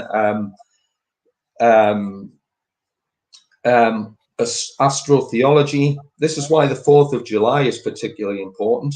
It's nothing to do with Independence Day. That Independence Day, if it happened on the correct day, it would have been the 2nd of July, but they turned the 4th of July because that was the date that lined up with their astrotheological narrative. Wow, I didn't know that. That's interesting. Because there was a film, wasn't there, Born on the 4th of July, which was a very good film, and George Bush Sr. walked out of it. But that shows you how they they're veterans. But shall we have a quick sniff in chat, Steve? Do it. Why not? Now, Kate Ollie says this Gaia, I don't know if I've pronounced it correctly, Gaia, is being pushed all the time. Gaia, thanks. It is a trap, like the New Cage movement. Yes, or New Age movement, I think. Yes. And Sean Hamer says they want sacrifice for Gaia. And another interesting one is en route to Noorhide. To Sean Hamer. Sean Hamer again. Ike role of poisoner of the world is never more obvious than now. Interesting. Good point. We've got here, Kate Holly says, I don't believe nuclear hype fear porn, nor do I. I think the Cold War was a marvelous way of controlling people. People are terrified. Quick one on the nuclear weapons. Do you know they use a lot of the occult holidays for conducting the nuclear tests? I've got lists as long as your arm on when they've conducted so-called nuclear weapons tests to coincide with key satanic dates. That's interesting. Now, yeah, because there's a Bikini Atoll, and then there was the Christmas Islands, wasn't there, that they did it. Sean Hamer says system science equals death, and the timeline of chaos. Atoms don't exist, nor DNA. Everything they sell is imaginary. Yes. Image. Interesting word structures. That is very interesting. Thanks, Sean. It's all food for thought, and thus they own your mind, body, and spirit. Now, Hatchie says, Sean Hamer, was Terry Wogan right? Both worked for the BBC. Well, Ike and Terry Wogan. Yes, well, Terry Wogan was a right bloody arse licker, wasn't he? You've probably picked up, and I might have mentioned this last week, but BBC, of course, equates to the numbers 223, the inversion of 322. Wow, that's interesting. The Noahide symbol is an arc rainbow. You can check it out. Rainbows are massively Freemasonic. That's right. Now, Stephen Truthseeker says, what information exactly is Ike poison? Okay, interesting. Jump to the defense of deceivers if you want to. Anyone with eyes can see who is behind the image. And then DJ Flip says, I agree, Chris. You can improve your day by being positive. Yes. Getting up positive every day is the way to be, though I realise it's not always easy. I seem to manage it. Good for you, mate. Good for you. And we've got here, Kate Holly says, we know what else they use Rainbow for, and we know which crew running all the tripe. Yes. I'm guessing Kat Holly's talking about the 6-coloured rainbow that's used significantly by a certain cult. I think I was going to ask you, I've got to start this so I don't miss it. I think I was going to ask you, Sue, how do you feel? I mean, people say that hopefully if we have a people's court and these people will be brought to trial, I sound a bit wet liberally in what I'm going to say, but I'm passionately against the death sentence. I did waver a little bit. I did say, well, people like, Tony Blair and people like that. But I look on psychopaths and people like Tony Blair like crocodiles. Crocodiles have a right to live on Earth, but not with us because they destroy us. They're harmful to us. But I respect a crocodile. But I wouldn't want to live with one. I wouldn't want one in my house because it wouldn't last very long. And I think we should look at these people like we look on crocodiles, put them on an island with infrastructure there so they can live a life, because punishment they would not understand, because I think they are a different form of human being, a different breed of human being. And to put them on an island is the most humane thing you could do. So they would have infrastructure, they'd have food, everything they want, but they don't mix with us. They're away from us. And again, you look at them like you would look on crocodiles, because I think that it's true what Gandhi said, an eye for an eye makes everyone blind. And I do not believe in capital punishment at all.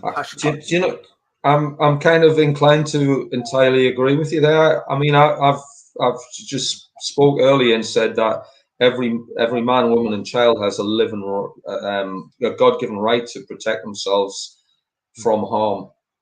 However, these people that you're talking about are treasonous criminals of the highest magnitude.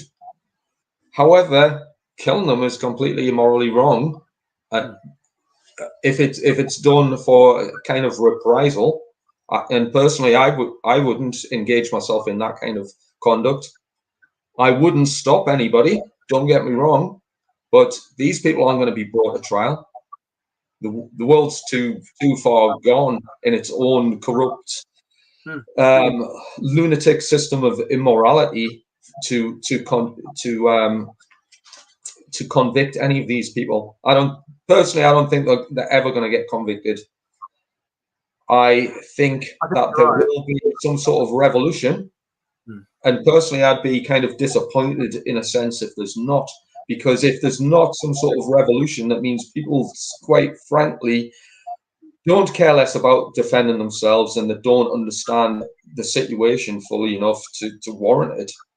So personally, I'd be disappointed if there isn't some sort of revolution. But that's not me trying to provoke or entice or antagonize a situation to partake in something of a violent nature. Not far from it. I think fighting with the brain is the best thing. Yeah, your brain is the most powerful, and this is why I think our greatest weapon is laughter. We stand and we laugh at them, laugh and laugh and laugh at them, because they're but at the minute they're laughing at us because we're doing absolutely nothing. We're doing and in a sense, I would give the New World Order a big congratulations. And as much as people might be aghast at what I'm saying here, I would give them a big round of applause and call them merciful geniuses, because they are laughing at every man and woman in the Western world for going along with complete lunacy without hardly any aggravation whatsoever.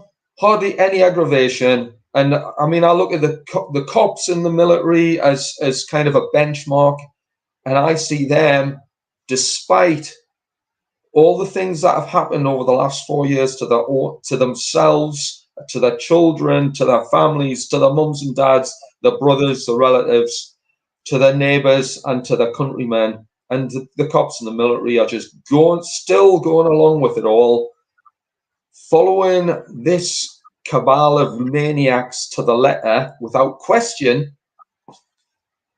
I mean, to me, they deserve a pat on the back for a job well done. And the rest of the world needs to hang its head in shame over allowing this group of individuals, small group of individuals, to completely annihilate the rest of the world just by, and they're not even being secret about it. They're doing all the rituals on key satanic dates. They're telling you beforehand. They're putting on TV programs. They've sold you it all, and we still follow it.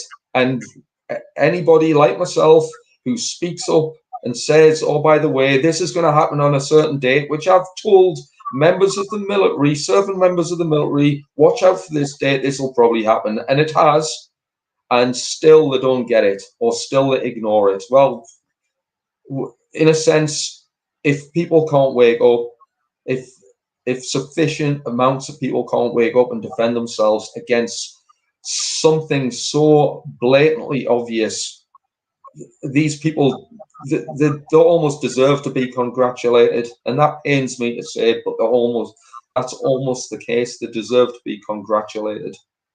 When you think about it, I mean, again, going back to the First World War, the poor sods who volunteered for it because they didn't know, because there hadn't been a war on mainland for years in a living generation when the First World War was around. They are in the trenches, the bloke blows a whistle and they have to go over the top to certain death. But they did it. This is the amazing thing. They did it. Yeah. And there was officers there, though, that would go along the lines and shoot anybody that didn't. Mm-hmm. Not many people realise that. And I know that for a fact because I knew there was an elderly chap that had a dent in his head. And I probably said this before. I don't know whether I said this last time he was on. And he was in the First World War, and they blew the whistle for him to go over the top. And just as he's going over the top of the trench, plump of shrapnel hit him in the head and knocked him straight down back in the trench again. And there's shrapnel hanging out of his head and blood pouring everywhere. And the officer came along and said, "Get over that. Give it over that trench. He said, if not, I'll shoot you. And he had to go over the trench holding this piece of shrapnel running forward. That's how brutal it was. Amazing thing, and there's one distinct difference, Chris, that our ancestors in the First and Second World Wars and wars of that period didn't have access to the internet. They didn't have conspiracy theories and what you class as conspiracy stuff on YouTube and all these other platforms. People of the modern time have got zero excuse for having a lack of understanding into the nature and the conduct of world affairs nowadays. There's zero excuse. There's only one excuse, and that's something called willful ignorance. There's other forms of ignorance, and our forefathers, you could say, had forms of nescience, which is, they were ignorant to the point where they just didn't know because they didn't have the facts presented to them. Nobody in the modern era can use that as an excuse. The only excuse they've got now is willfully turning a blind eye to information. I think you're spot on. You're absolutely spot on there. I mean, it's a bit like, see, people, they kind of, we haven't got a police force as such. Now, my attitude, if someone came into my home threatening to rob or cause me harm, I should have every right to defend myself and do what is necessary. But what gets me is the laws now are on the side of the perpetrator, not the defender. And I came across a case many years ago. There was a printer in Harlow. He had a printing works, and one weekend some bozo decides to break in, falls through the old factories, but they had the glass sort of like sawtooth roof, the type of thing.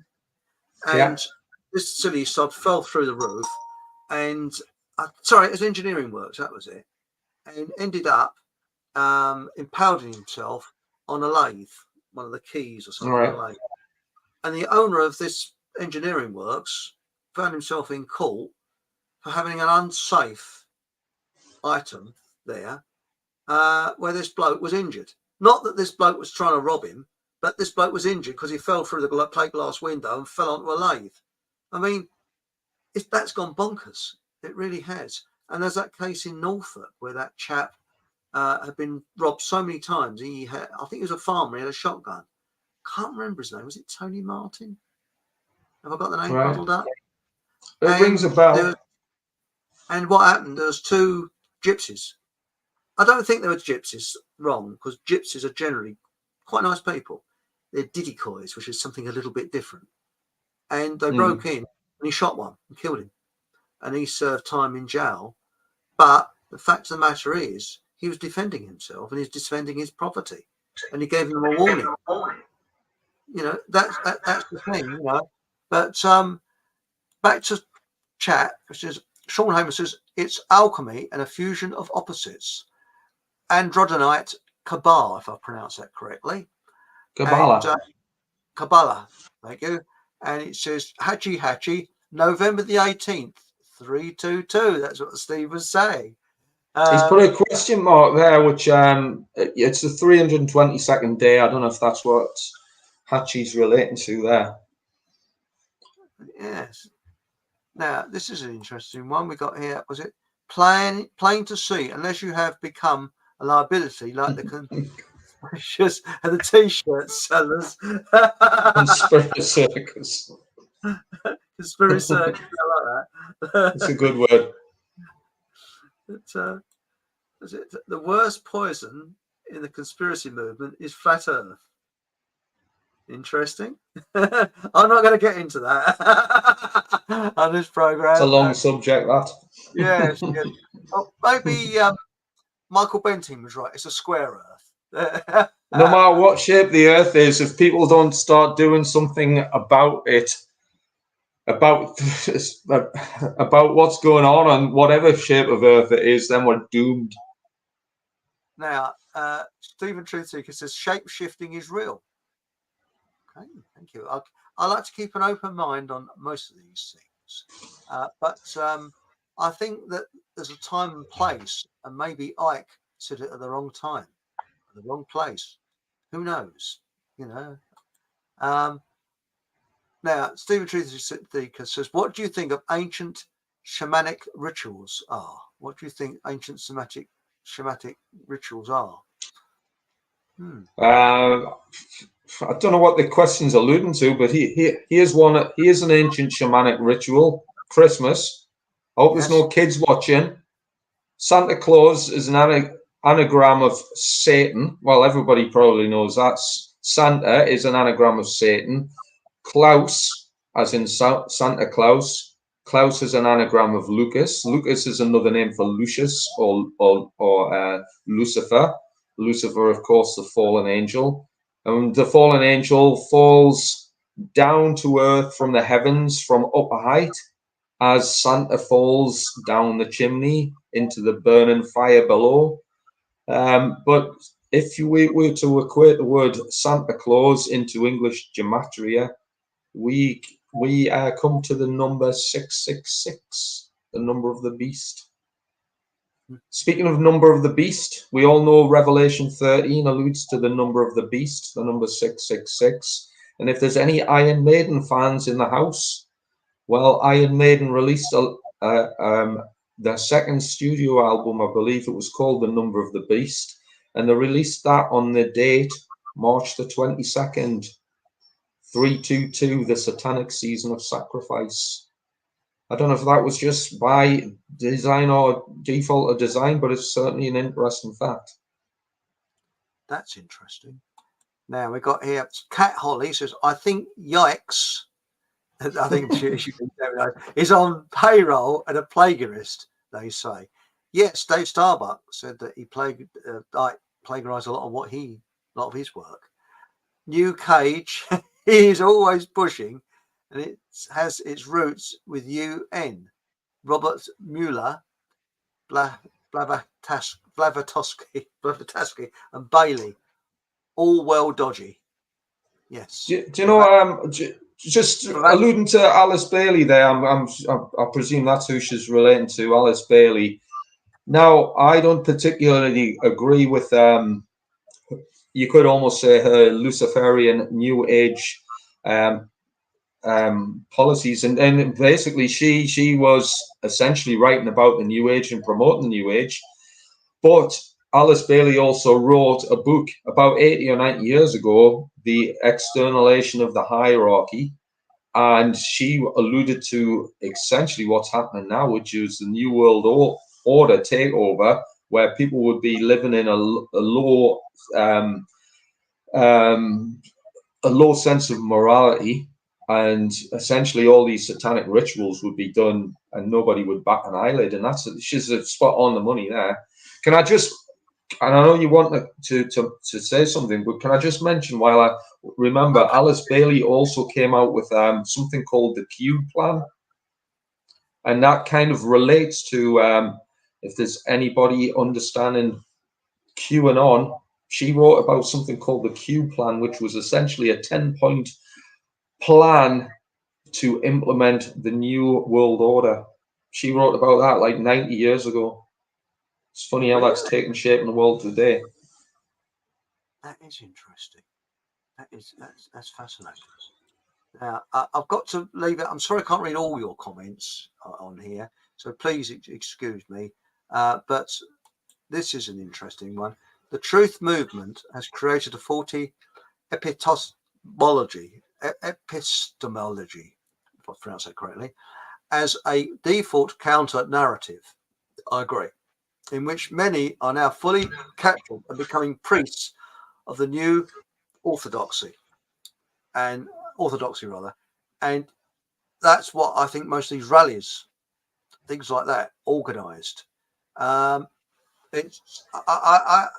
think that what's happened is a lot of truth movements have been infiltrated without them needing to be infiltrated by using things like news and things like that, which quite honestly gives you some truth and some lies, and that's what they do. It's some lies and some truth. And Do you know? Can I just mention the truth movement? And again, I'm not trying to insult anybody. The truth movement essentially is a joke, and I'm saying this with the greatest respect, simply because I've been and worked at a high level on the other side of the fence. The truth movement, you need to pull a finger out of somewhere, out of a dark place.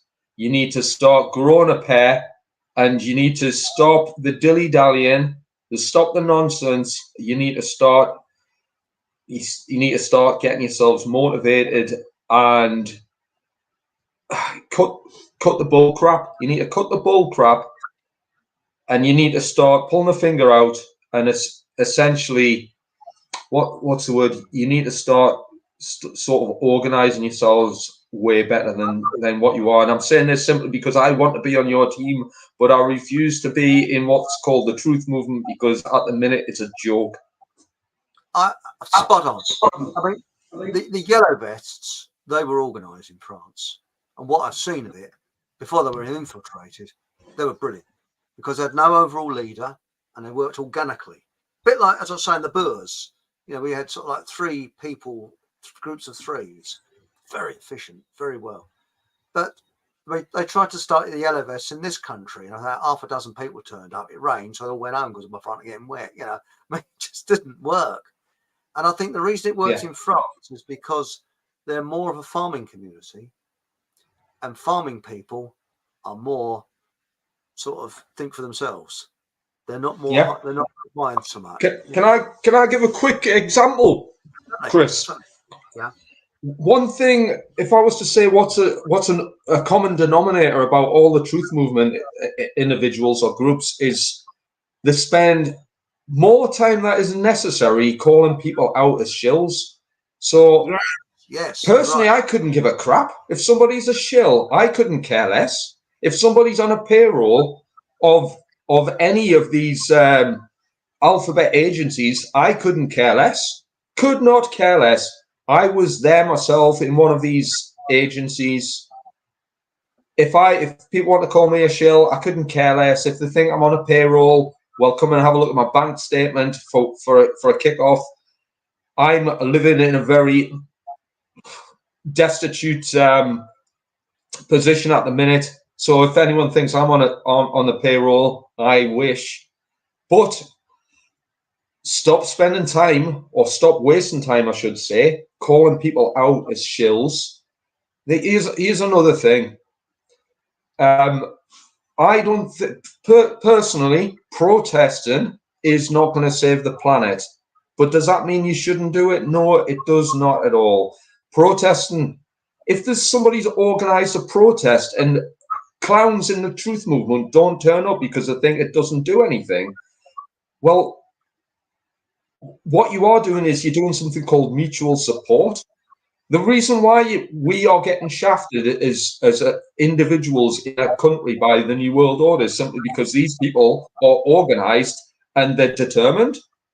If you want to win, you need to be organised and determined. Stop wasting time calling people out as shills. Stop wasting your time watching football or TV on a Saturday when somebody's organised a demonstration. Get yourself down to the town centre with a banner and at least show your moral support for somebody who's organised something. I mean, I was thinking today, with the right organisation in your local town, keep it locally, or local village even, which would be easier. Everybody votes to get rid of the council and run things properly and get rid of all the crap and just ignore. Because I think that Gandhi's idea of mass civil disobedience works. It really does work. Because saying, well, we're not going to take it. We're not going to, you know. Now, this is an interesting one. Baby with a Laser says, I've always thought using poppies, interesting one. Yeah. Opium poppies is a symbol of, as a symbol, is a piss take. Yeah, I agree. Yeah, I agree entirely with that. Wounds, yes, absolutely spot. And it's opium poppies, opium trades. Well, I look at it. Even the colors are the reason they use the colors is because these are the colors of, the black and red, blood red. It's the color of Satanism's, the satanic colors. Everything about Remembrance Day, and I don't care how many people are going to be offended by this. It's following a satanic ritual. You're engaging in satanic rituals. This is all it is. You're following their satanic Luciferian ideologies. You're falling for their psychodramas. I don't go to them. I don't do anything on those. I don't. And again, I've been in the military probably more than some people have been alive, perhaps on your viewership. Certainly on YouTube audience. I don't go to these things. Why? Because I don't engage in satanic Freemasonic rituals.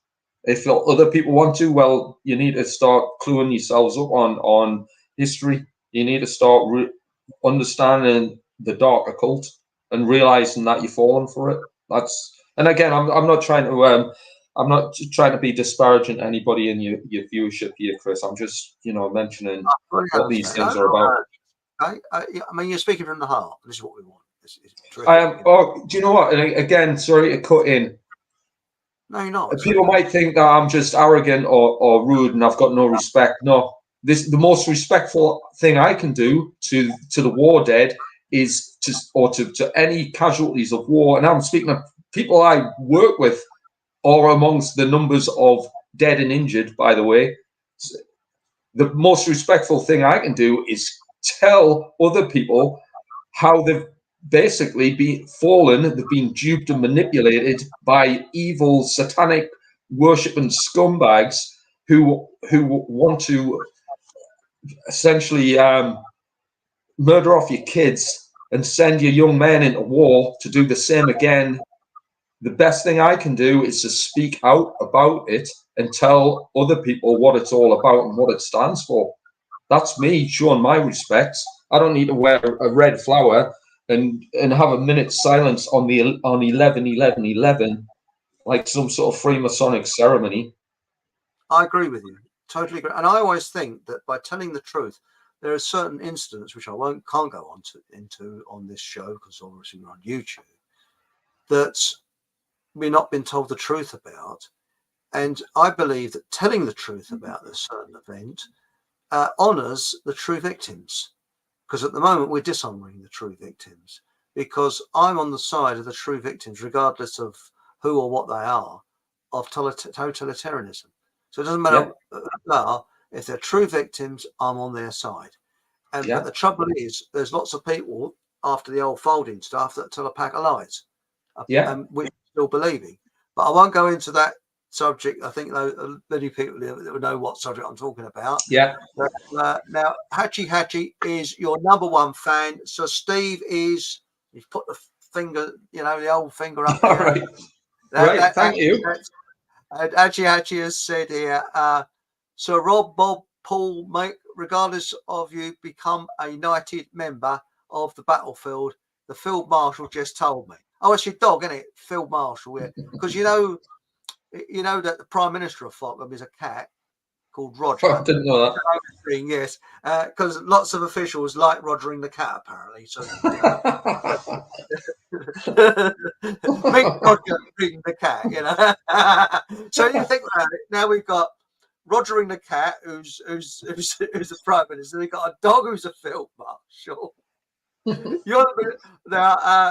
it your Minister of Defence?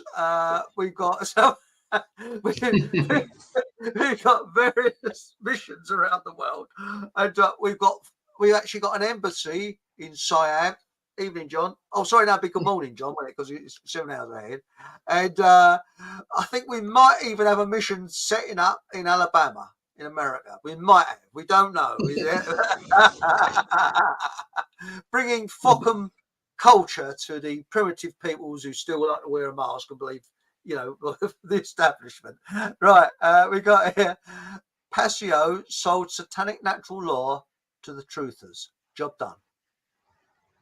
Interesting. I don't know what he means by that. There's a chap called Passio, I believe. Yeah, I know what he means. Is Mr. Hamer saying that satanic natural law is satanic? Passio sold satanic law to the truth as job done. Yeah, that's in sort of, yes. Now we got here. Sorry, everybody. We've got to jump questions and in chat. I do hope you understand. I'm not being rude by ignoring people. I just can't read them all out at the time. We got here. Now this is DJ Flipped. He says, I too like David Icke and believe he's totally sincere. Fair enough. I'm not sure about the lizard stuff, but maybe it's a double-edged sword. I'm sure a lot of people are into that aspect of his work. Yeah, it's interesting. And Paul Green said, who was won the brownie points tonight for being the first on, but we had a goat as a mascot when I was stationed at RAF Locking in 1981-82.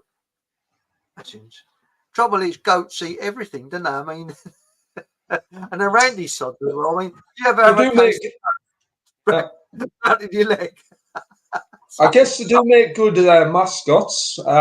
You know, they're awesome creatures, but it's symbolic, isn't it? But let's face it, almost everything about the armed forces is satanic. Simple as that.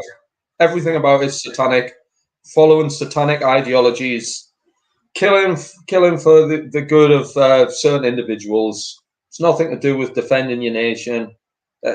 People need to get out of that understanding. That's complete nonsense. Trust me. You're not defending anything but liars. Yeah.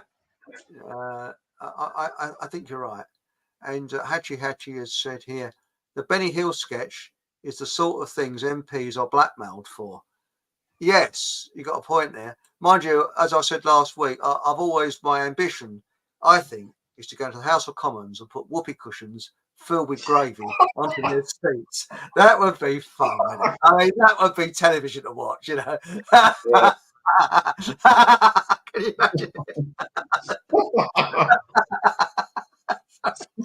Oh, I'd love to do that.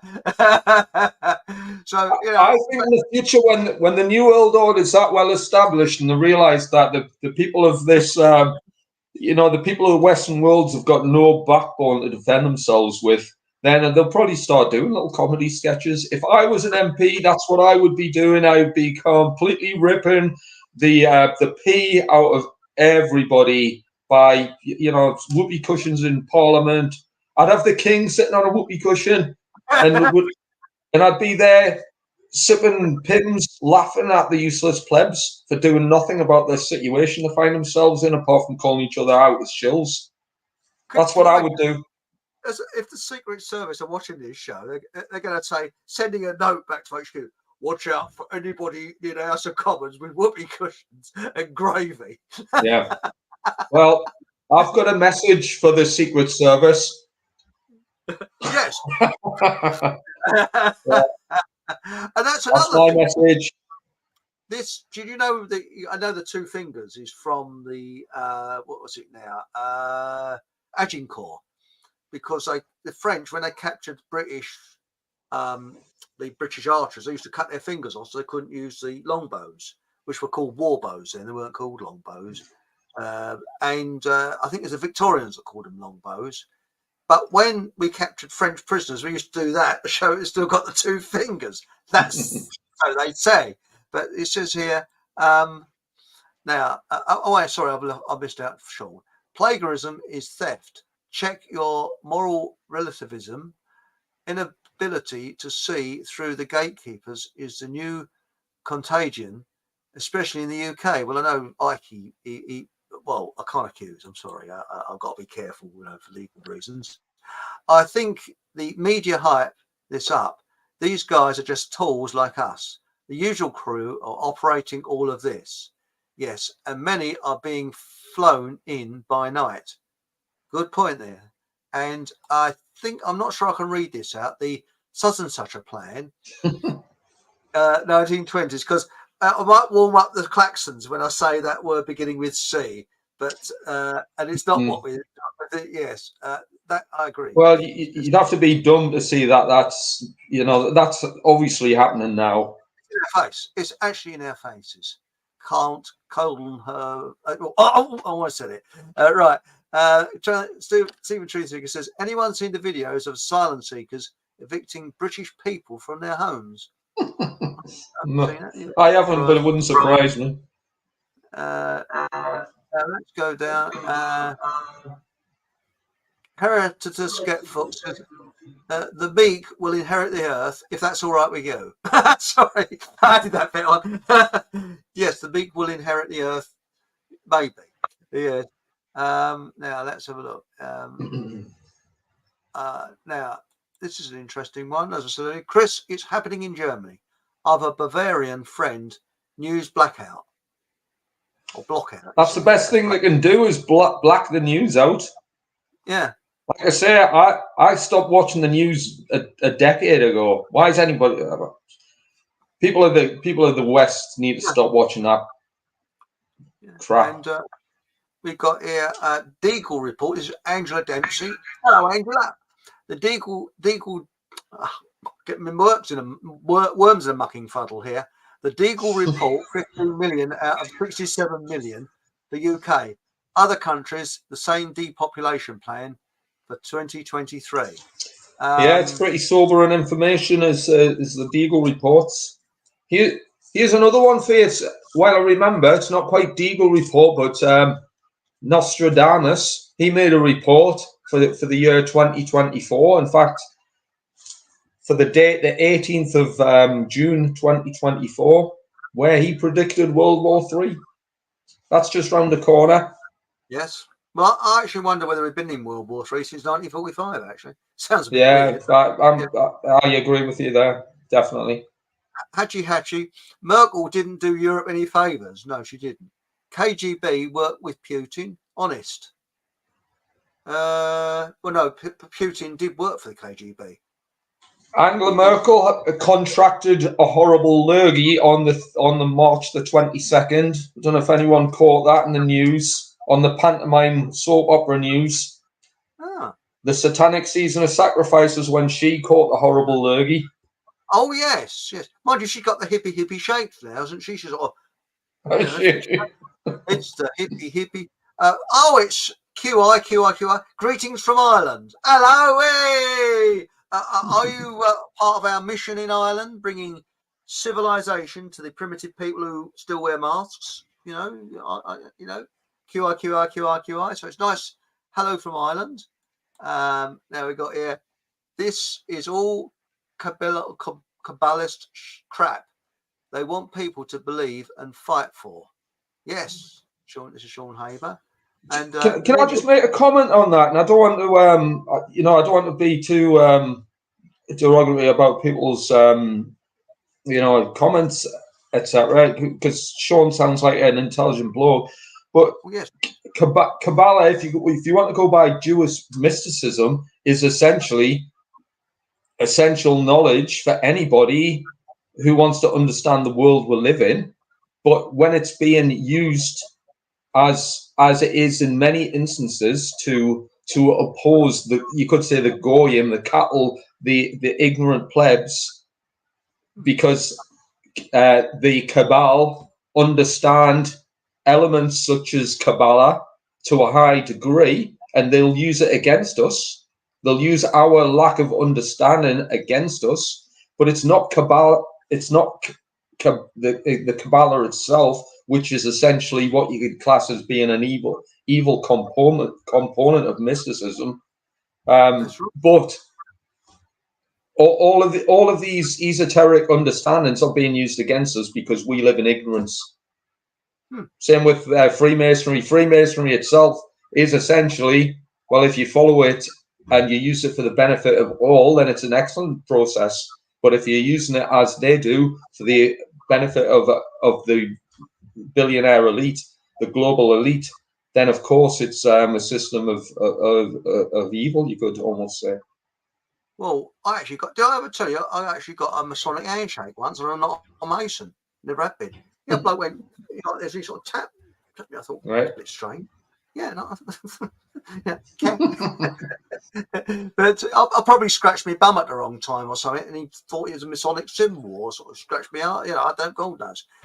Now this is Baby with a Laser. We was talking about Sherry Booth.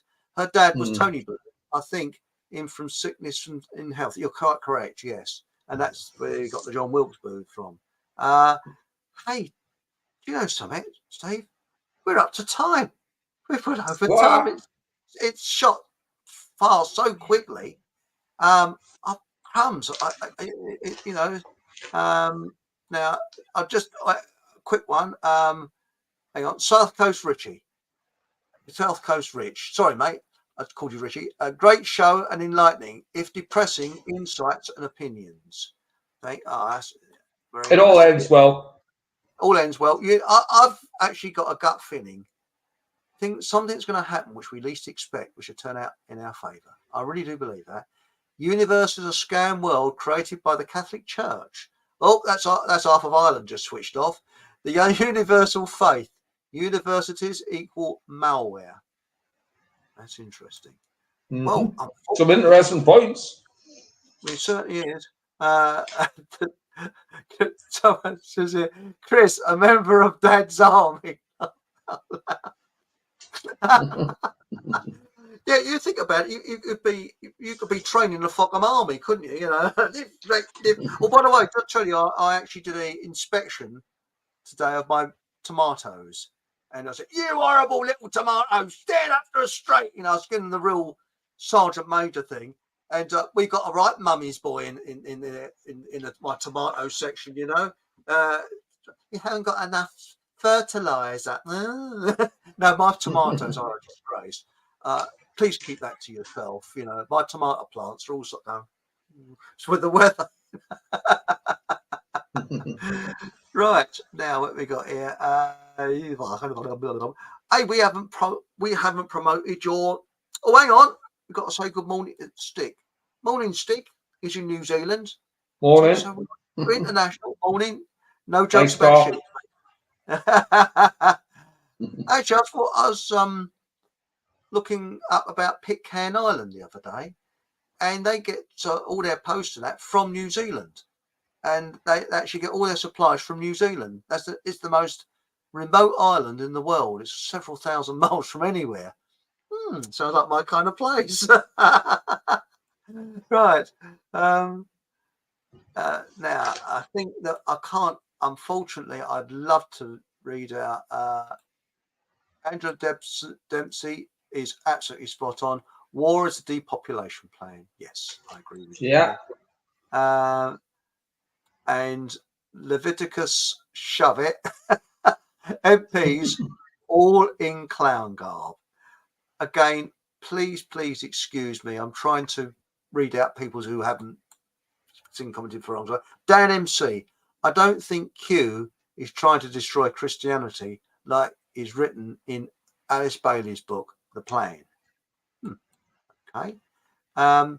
So I think I guess the jury's out on that one. That's right. And Paul Mohammed, he's just joined us. Evening all. It's not often I get to comment, but when I was in Turkey, I got some new glasses and saw a certain word which I won't mention, a naughty people, right in front of me. And it started with camera action. It was all over the news. That's interesting. Thanks, Paul. Anyway, I think we got to. Again, I'm sorry I can't read all your comments out there. Fantastic comments. Please excuse me. Do you reckon we ought to mention that we think they're doing a survival program, Steve? Perhaps not. Hey, why not? I'm up for it. I mean, apart from anything else, you know, we need to lighten the mood sometimes, and we need to give people hope as well. Not just false hope, not the hopium hope, but hope because they can be self-reliant. And when you're self-reliant, then you have a survival instinct. It doesn't matter what they do, does it? It doesn't matter what pageantry they throw on specific dates. Who cares? I'm past all that rubbish. Because they're always going to do it until people make a stand, until people become more robust and start having that survival instinct and defending themselves, looking after themselves, looking after their families, looking after the communities.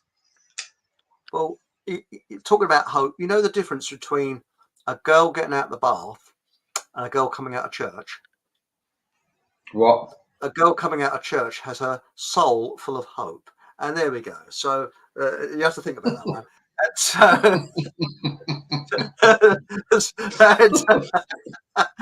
Now, if people haven't got it,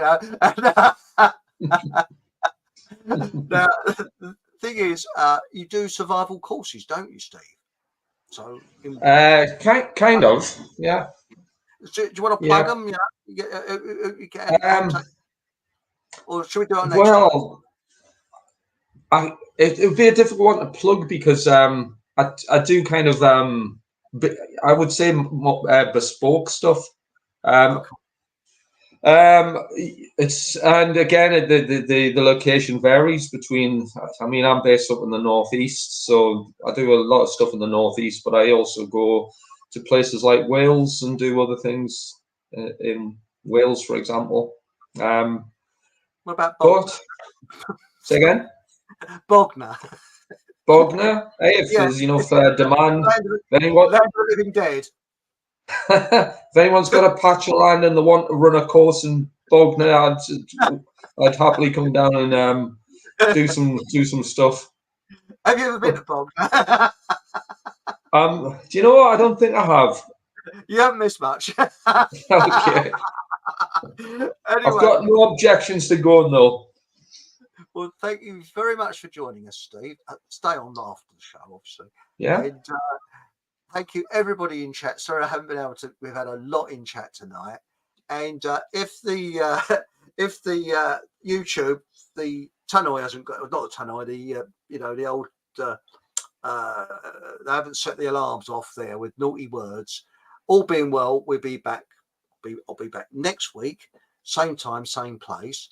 And remember, last Thursday, you can look this up. I was on Rumble, a special Rumble show for 3 hours. Yes, 3 hours on the Paul English show.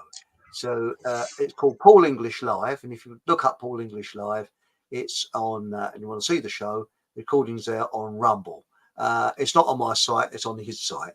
Okay. And Paul English, he's also done a show with me on Rumble. So, as I say, if I'm not on YouTube next week, I'll be on Rumble because I might have been kicked off of you. So, you know what, YouTube, you know, if you say bum or tit or something, the old censor's got. So, you know. But anyway, thank you very much for joining us. And remember. Thanks for having me. Thanks for coming on, Steve. And remember, whatever happens, have a bloody good laugh and good night.